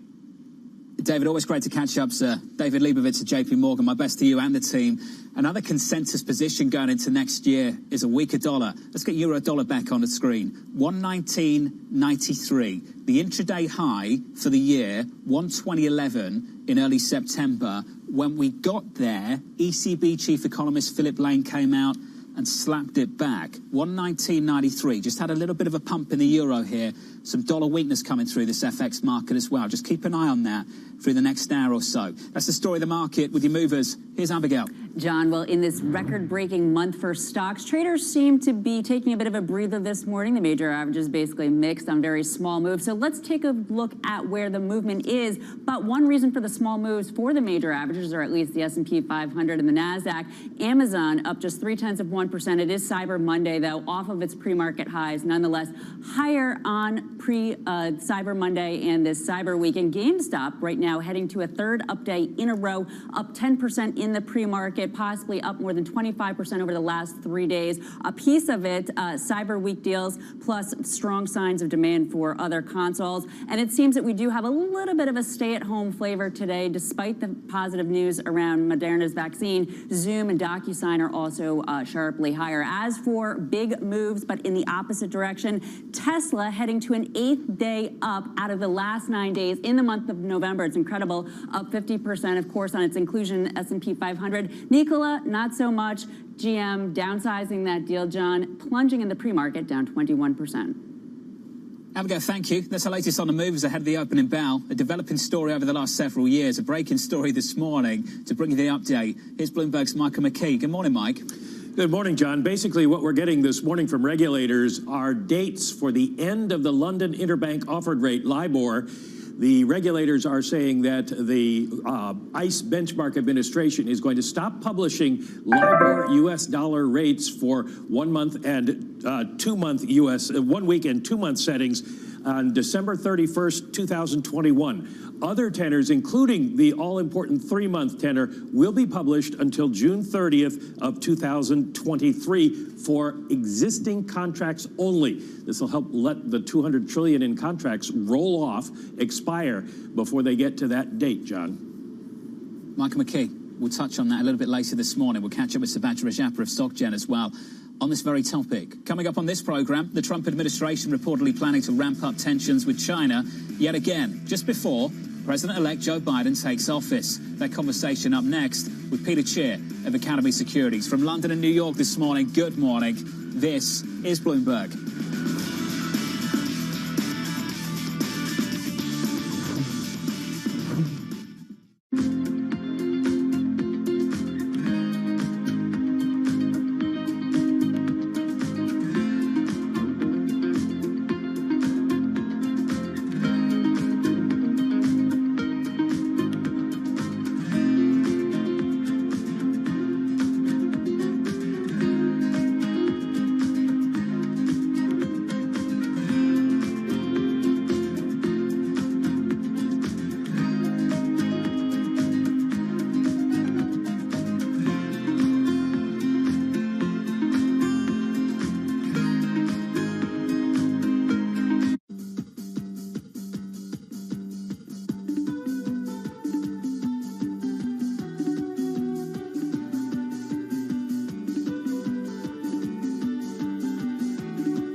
This is Bloomberg Best, your weekly review of the most important business news, analysis, and interviews from Bloomberg Television around the world. Ken Burns, welcome to Bloomberg Big Decisions. We have always been a mixture of things.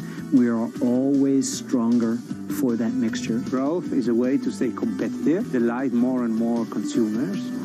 Are you worried that people won't take the vaccine? We remain concerned about vaccine hesitancy. What is one word of advice you'll take with you? Learn how to listen. And that is certainly something that has served me well. Ankiti, where do you go from here? It's a huge market. It's a huge opportunity. I want to go 100x from here. Our philosophy is to partner where we can and stand apart when we should. It's really a reminder, isn't it, just how sensitive the markets are to any commentary about trade. We did see some pressure on the yuan. We did see some pressure on the futures. That is now being reversed. Mercedes-Benz is on a path towards CO2 neutral mobility. So we have flicked the switch there, and really we're going to step by step electrify everything. And what does that mean? Combustion engines get electrified.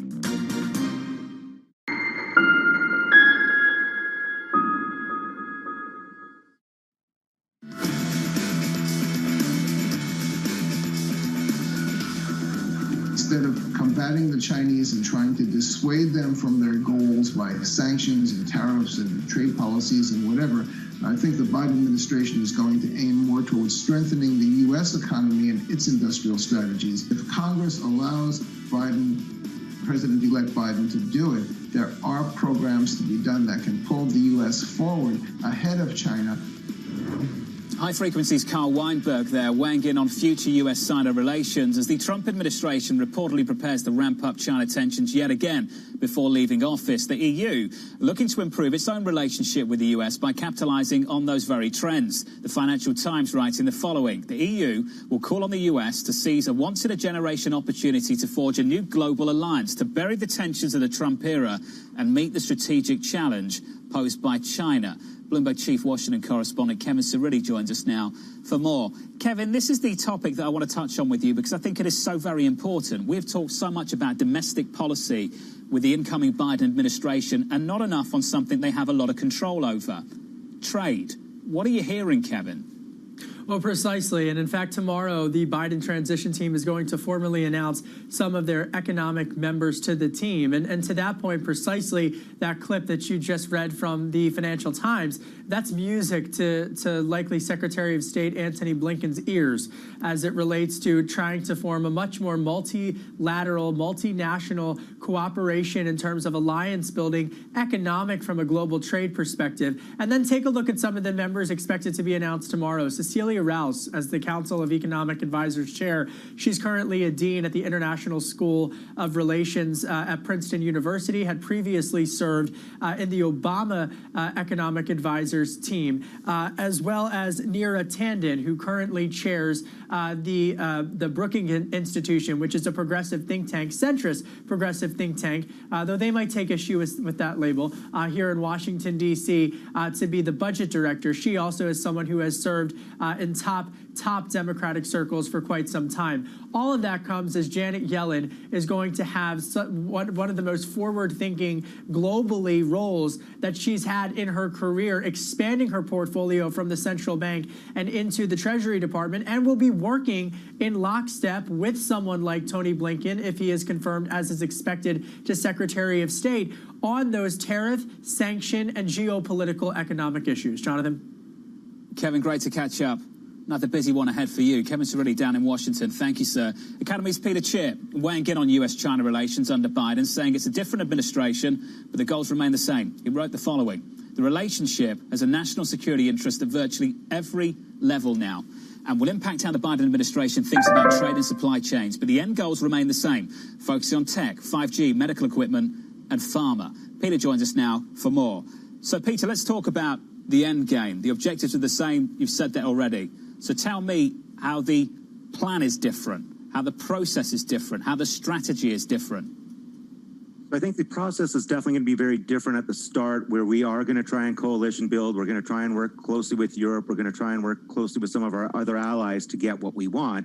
I think we have to be cautious because sometimes Europe has trouble getting their act together. Europe has a slightly different agenda with China. I think Europe will have more difficulty separating with China, but that's going to be the start of the plan. And I do believe there's going to be a little bit more of an environmental or ESG thought process behind what the Biden administration is going to do versus the Trump.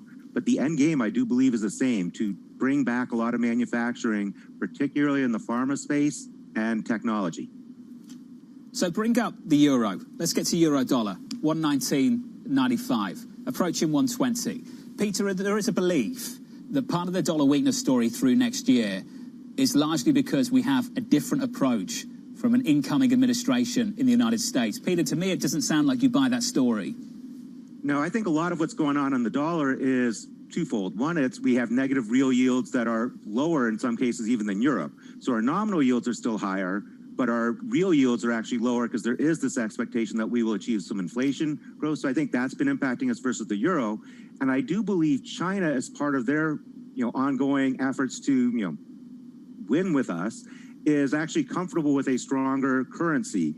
They are shifting more and more to a domestic-based approach, right? They have domestic consumption.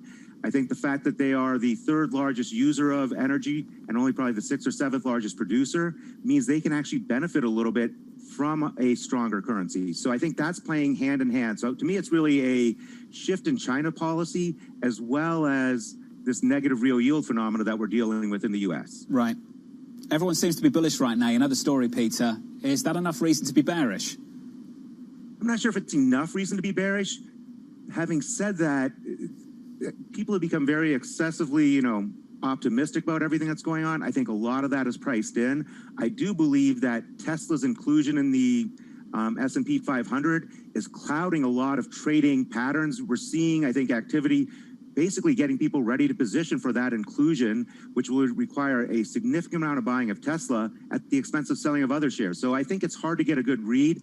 I'm very neutral to bearish the market right now, and I do think tech is not that outperformance trade that we saw, this big rotation trade. I think that's over for now. So I think we're going to see stocks move much more in lockstep. Peter, neutral to bearish where? Across the board, but I would say mostly in the big winners.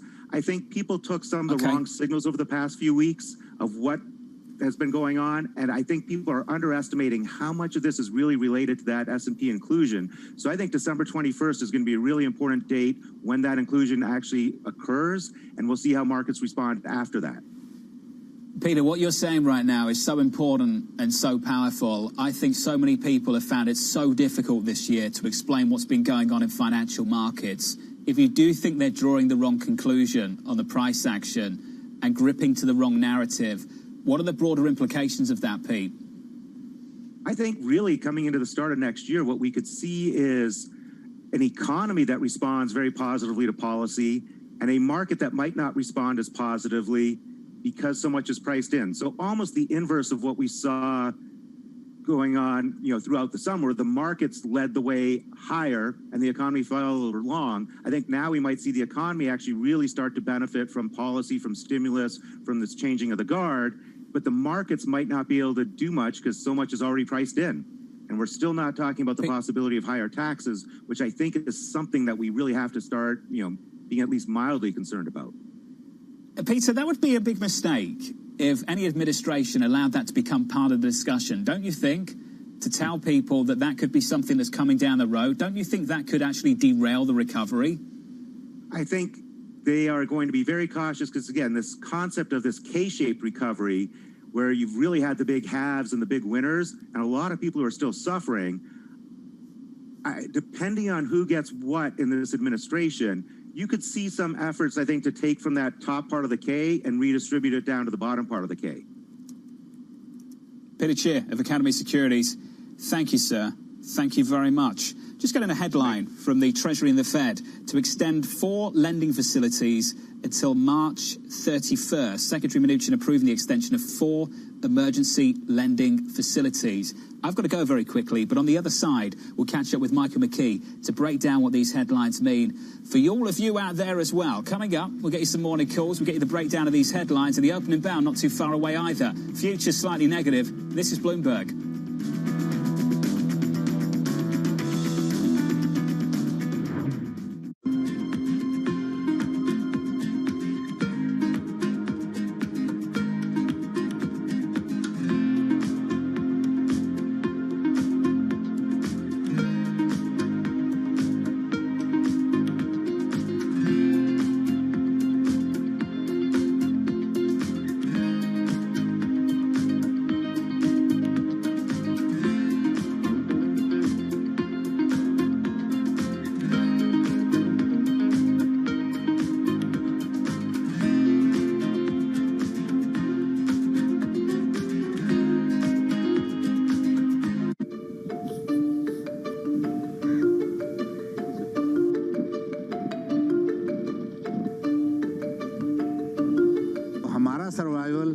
सिर्फ और सिर्फ इस इलाके में drip irrigation system की वजह से है और इससे हमारा मुस्तकबिल भी और इससे हम फ़ायदा भी ले रहे हैं।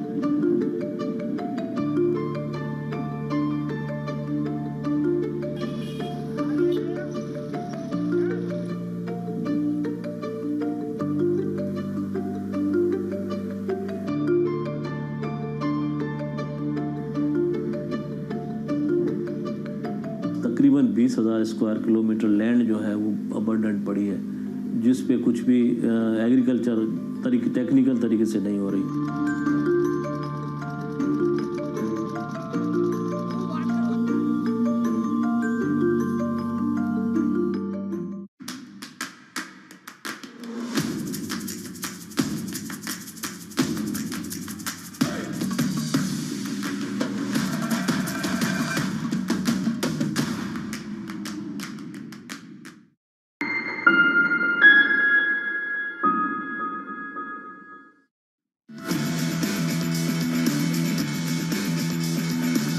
About 5 minutes away from the opening bell, equities down about 8 on the S&P 500, the Nasdaq positive by about 20 points. I want to get back to those headlines just quickly with Michael McKee. Mike, some news coming from the Treasury, just to make this very, very clear. The extension of these programs is separate from the disagreement that Mnuchin and Powell had over a different set of programs in just the last week, correct?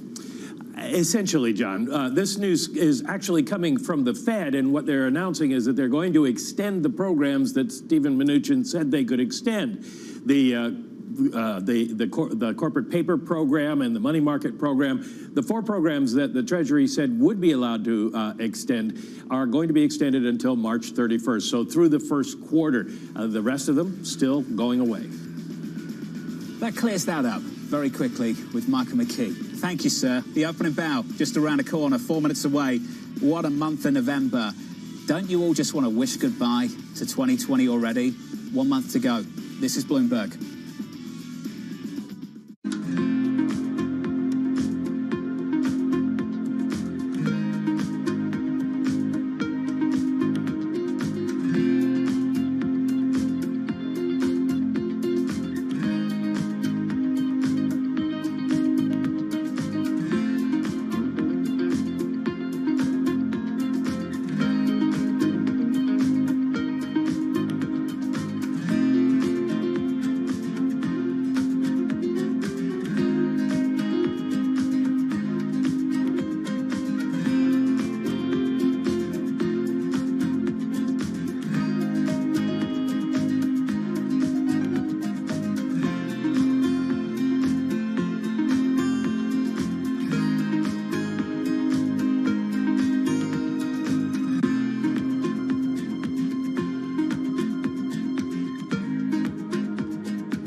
close the gap between the rich and poor around the world, there may be no starker case of inequality than Venezuela, where the socialist leader Nicolás Maduro has kept his hold on power by fostering a Darwinian dollarization under quarantine. The nation's mighty oil industry has collapsed. Water, electricity, and gasoline are barely available, and hunger hunts vast portions of the population. 4 out of 5 Venezuelans can't afford a basic food basket last year, according to a research by the main universities. Meanwhile, Caracas neighborhoods have a dozen new delivery services bringing to their doors everything from truffle salmon poke bowls to electronic cigarettes and $50 gluten-free birthday cakes.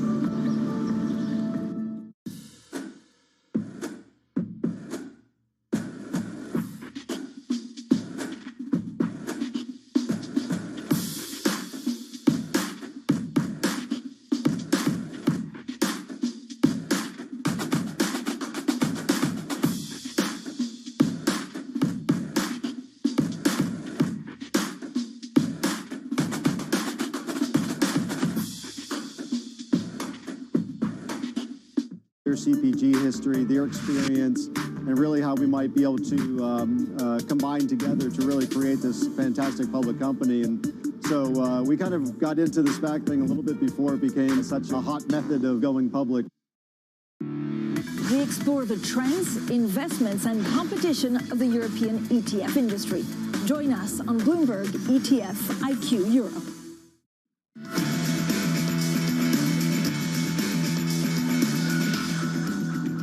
Should we just end the year right now? Just close out 2020, skip December. You'd love that, wouldn't you? Futures down 8 on the S&P 500, down 0.2%. What a month on the S&P. On a month, up by about 10, 11%. On a Russell futures down this morning, by the way, off by 1/3 of 1%. But on the Russell, up 20.59% over the last month. Best month ever. That's the opening bell. Defensive posture. Nasdaq outperformed. Switch up the board. Euro dollar, the one to watch, 119.97, very close to 120. The highs of the year on euro dollar from early September, just north of 120 intraday, then slapped back down again. One Philip Lane blog away from 118 maybe. I don't know. That's your call. In the commodity market, crude down 0.4%, $45 and about 30 odd cents. OPEC Plus struggling to find agreement to extend the idea that maybe they don't hike output anytime soon. That's the story. Cross asset this Monday morning. Let's get to the market desk and get your movers. Here's Abigail. John, well, it is a Monday in November, this record-breaking month for stocks. That means we have positive vaccine news. Let's take a look at the shares of Moderna, which are popping, even soaring on the news that they are doing what was largely expected, seeking clearance for their vaccine in both the EU and the U.S. So it's not a sell the news moment at all. However, Novavax offering disappointing news, once again delaying their phase 3 COVID vaccine trial. That stock down. So even though we do have Moderna popping higher, it is not adding the usual reopening flavor to stocks overall. We actually have a little bit of a bid toward the stay-at-home trade, with both Apple and Amazon trading higher on the morning. Not huge gains, but nonetheless, these are the biggest point boosts to the S&P 500. So that's shaping the S&P 500 and more so the NASDAQ 100. On the other hand, you have your banks and your energy stocks down. Take a look at JP Morgan and Exxon Mobil. And I was mentioning it's Monday. We have some M&A action. We, of course, have S&P Global buying IHS Markit for $39 billion in an all-stock deal. This continues consolidation that we are seeing among the finance industry's biggest data providers, and it is this year's second biggest deal, all on this last Monday of the record-breaking month of November that we have for stocks, John. Alice and Refinitiv before them. Abigail, thank you. I think IHS and Markit was only 4 years ago. Consolidation there continuing to build, as I assume regulatory scrutiny will build as well. Euro dollar, by the way, 119.99. We could just sit on the chart. You know how media organizations are obsessed with round numbers. Euro dollar 119.99, just that far away from 120, just that far away. I assume you can watch that from home, so I'll let you do that. Rapid vaccine developments fueling confidence in a return to normalcy, whatever normal is these days, lifting the banks, energy and other sectors hardest hit by the pandemic. UBS's Laura Kane expecting the laggards to extend the gains into 2021. There is still some risk to the downside. So we're going to see this ongoing narrative of vaccine versus virus play out, especially in the very near term. So there is certainly some risk to that story. We do think that the energy markets are going to continue to come into balance.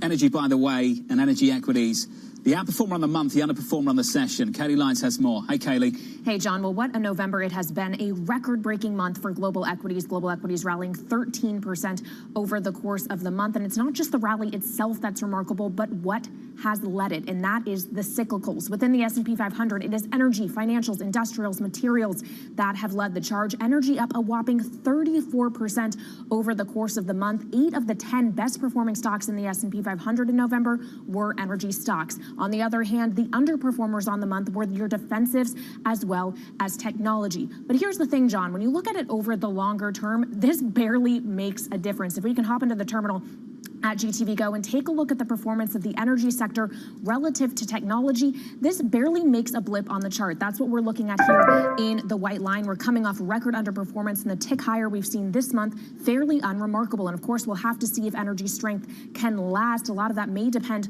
on the prospect of more oil supply coming out of OPEC, whether the cartel is able to reach a deal to delay an output hike after this week's meeting. And then even beyond the energy specific story, that blue line on the chart we were just looking at is value versus growth. Again, this month, just a drop in the bucket. The point of the story, John, is value has a long game of catch up ahead if this rotation does indeed continue. Investors, though, seem to be betting that it will. If you take a look at ETF flows in November, we saw record inflows into value ETFs, $8.3 billion of money coming in. At the same time, growth ETFs only saw about $1.2 billion worth of inflows. So investors are placing bets on this being a sustained rotation and not a head fake, which we've seen before, John. Kaylee Lyons, thank you very much. Getting confirmation of something that you already knew, but it has been confirmed officially that the President-elect, Joe Biden, is naming Janet Yellen, the former Federal Reserve chairwoman, as the Treasury Secretary. That just crossing across the Bloomberg right now. Joe Biden, the President-elect, nominating Janet Yellen as the Treasury Secretary. That's the story right now. I want to turn to Eddie Perkin, who I understand is with us at the moment, from Eaton Vance, the Chief Equity Investment Officer. Then I want to bring Michael McKee into the conversation as well. Eddie, great to catch up with you, sir. Just to turn on that news that we're hearing from the Biden administration, making official what we've already talked about for the past week anyway. What does that mean to you, Eddie? It doesn't mean a lot. Janet Yellen is a known quantity. I think Wall Street certainly likes her. She's, I think, got the wrong reputation of being hawkish because she was there when the Fed last raised interest rates. But of course, I think long term she's a conventional Fed chair, and now moving into the Treasury Secretary role, I think she'll likely push for a big stimulus and spending program. And if Joe Biden reaches across the aisle and looks for compromise, I think he'll find it around issues like infrastructure and that sort of thing. So I think Wall Street will like Janet Yellen as the choice, and she should, I think, get approval from the Senate without too much trouble.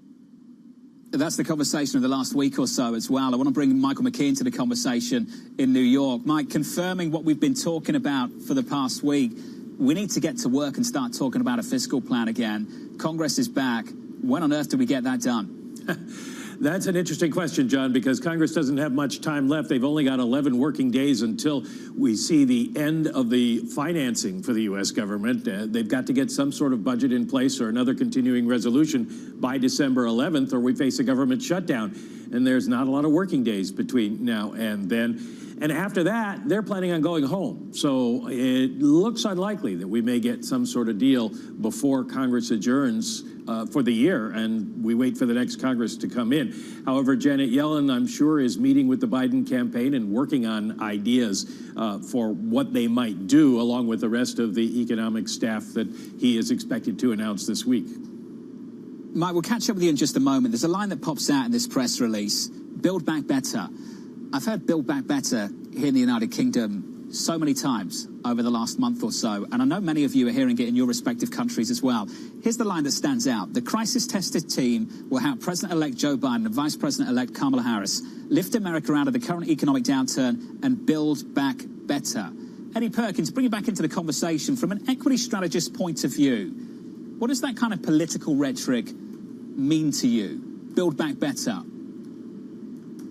Build Back Better, of course, was Joe Biden's campaign slogan. It's alliterative, and it goes with the B in Biden, so it's kind of a clever, catchy phrase. I think it speaks to infrastructure. It speaks to trying to bring the country together again. There's been obviously a lot of heated rhetoric on both sides over the last 4 years, and so just trying to find a softer tone with less rhetoric that, particularly on the foreign policy front and the trade front. I think that's where we can see some sort of calming of the waters with China and trade and those sorts of things that I think the market will like. So on fiscal spending, if the Republicans win at least one of the 2 seats in Georgia, then the Republicans will control the Senate. It'll be hard to do much on taxes or fiscal spending without bringing Republicans along for the ride, and that means a more centrist tone and more centrist policies, more centrist cabinet choices, as with Janet Yellen, and I think the markets will like all of that.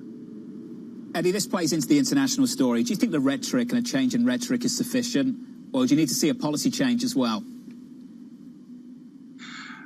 I think it's helpful to have a change in rhetoric, and with that potentially comes policy changes. And I think global trade, free trade, is something that is absolutely critical to the economy. Now, I think there are good arguments that the current administration has raised about China, intellectual property. Is it a fair playing field? And I think some of that, frankly, Joe Biden will continue. I don't think we're going all the way back to the way we were, but the idea of waking up each morning to a new tariff being announced, I think that's behind us now, and I think markets can settle down around that equilibrium. Well, let's look at a year ahead then, Eddie. The story so far has been off the back of the vaccine developments, the fading political risk, fading into the rearview mirror. As you've pointed out, to get this extra drive higher, you need the secondary catalyst to kick in. The higher rates, the steeper curve, the economic upturn to actually materialize. Eddie, do you anticipate the first 2 of those things actually happening? The economic recovery, I think we can get our hands around with a vaccine. What about higher rates and a steeper curve? Do they support that cyclical trade in the 12 to 18 months to come? Well, the last 10 years is replete with people calling for higher interest rates and inflation and it not coming to pass. And so I think the premise of your question is sound, which is it's far from a foregone conclusion that we'll get that. But the ingredients seem to be there. If you have a reversal of some of the policies around trade, if you have an improving economy, and let's think about what it means. The vaccine, obviously, it's going to give people confidence to go back out and for the economy to recover on a cyclical basis. But I think there's going to be an overshoot. You think about all the people, all of us who are at home kind of waiting for the all clear signal. Maybe that's still several months away, but the amount of travel, going out to restaurants, going out to movie theaters and concerts, the level of catch-up economic activity is going to be significant. And the people are sitting on a lot of savings right now, given what's happened over the last 6 months. So it's not hard to imagine if you're looking out a year, and I think that's the right time frame to have in mind, that we have a really, very aggressive economic recovery. And I think the Fed will be slow to dampen that. So the ingredients are certainly there for inflation, higher interest rates. That's good for banks. That's good for cyclicals. It's good for commodities. It's good for value stocks. And I think that's the conversation we're all having right now. And just how sustainable those trends will be. Eddie, great to catch up. Eddie Perkin there of Eaton Vance. Thank you, sir. As we get that headline across the Bloomberg terminal, President-elect Joe Biden nominating Janet Yellen as the Treasury Secretary. Just a bit of time now to get you some equity market moves. About 11, 12 minutes into the session. Here's Abigail. John, very quickly, let's take a look at what is moving here on the open. Moderna is popping sharply higher, even soaring to a new record high. And the news that they are filing for their vaccine to be authorized by both the EU and the FDA here in the U.S. Interestingly, though, the stay-at-home trade is in play because we have Zoom trading higher. On the other hand, you have airlines and the cruise line operators lower. You also have the cyclical trade lower on the day. Typically, this trade, the banks and energy has done well when you have positive vaccine news. Not today, though. Wells Fargo and Chevron both lower. Tesla, though, on a record month, John, up more than 50%.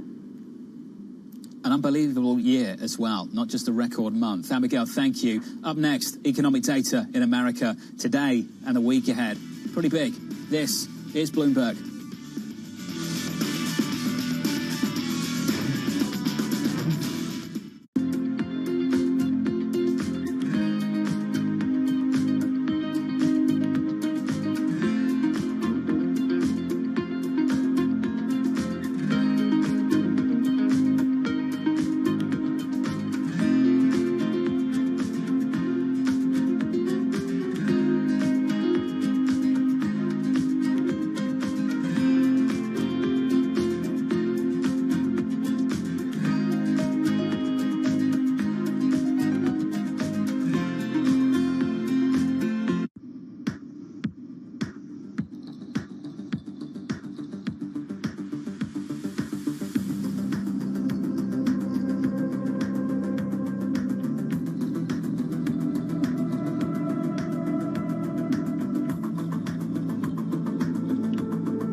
The big concern is climate change. We can see the global warming accelerating at the moment, and the goals that we must hit are so ambitious. It's 1.5 degrees by 2050, being climate neutral in terms of emissions by 2050. That's a huge challenge. We have to reduce emissions by 50%, 2030, 2040 again. It's very, very ambitious, and mobility plays such a crucial role in there.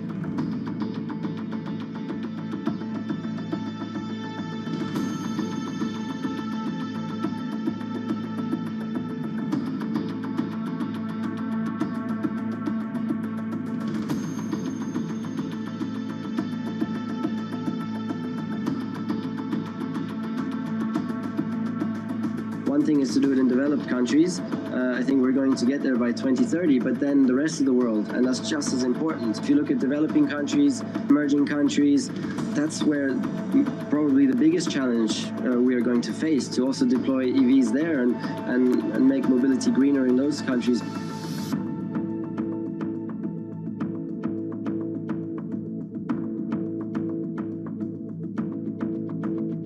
I know it's possible to move mobility forward fast enough to be able to do its part in this fundamental threat that we're facing. Our generation's biggest problem. Climate change is happening. And the world's most innovative solutions. Transport, industry, buildings, electricity, all of those things. Everything you need to know about our changing environment, the politics of global warming. We can and we will deal with climate change. In the fight against climate change, Bloomberg Green has you covered.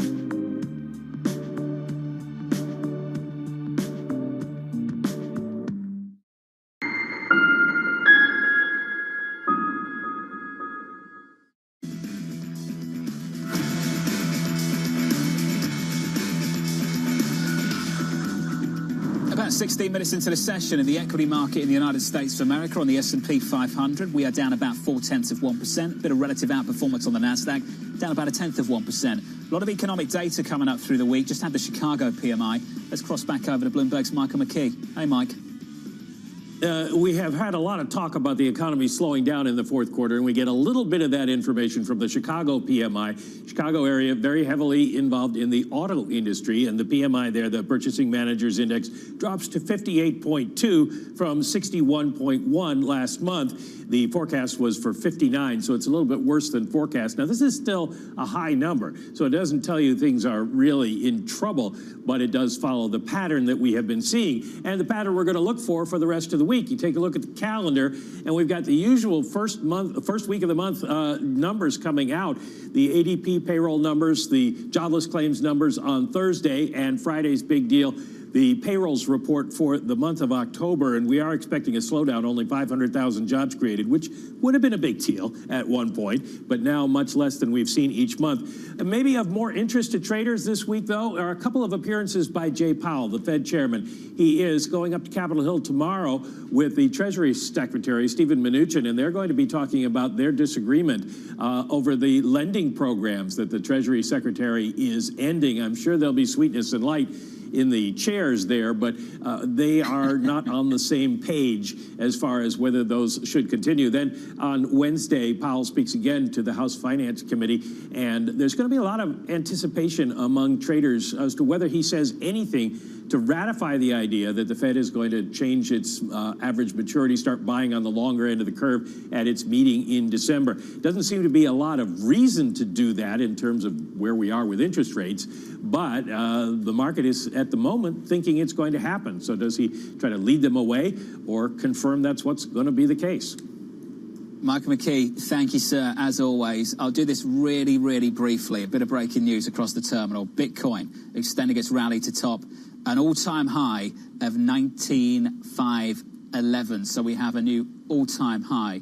Intraday for Bitcoin topping that all-time high of 19,511. That's Bitcoin. Back to the bond market. SocGen Subhadra Rajappa expecting the reopening trade to continue pushing Treasury yields higher. Writing, quote, hope springs eternal for a vaccine-led reopening of global economies. We expect the 10-year Treasury to gradually rise to 150 by the end of 2021 as improving fundamentals argue for higher yields. Risks are skewed towards higher yields. Subhadra joins us now over the phone. Subhadra, I asked someone a little bit earlier a question that I will ask of you right now.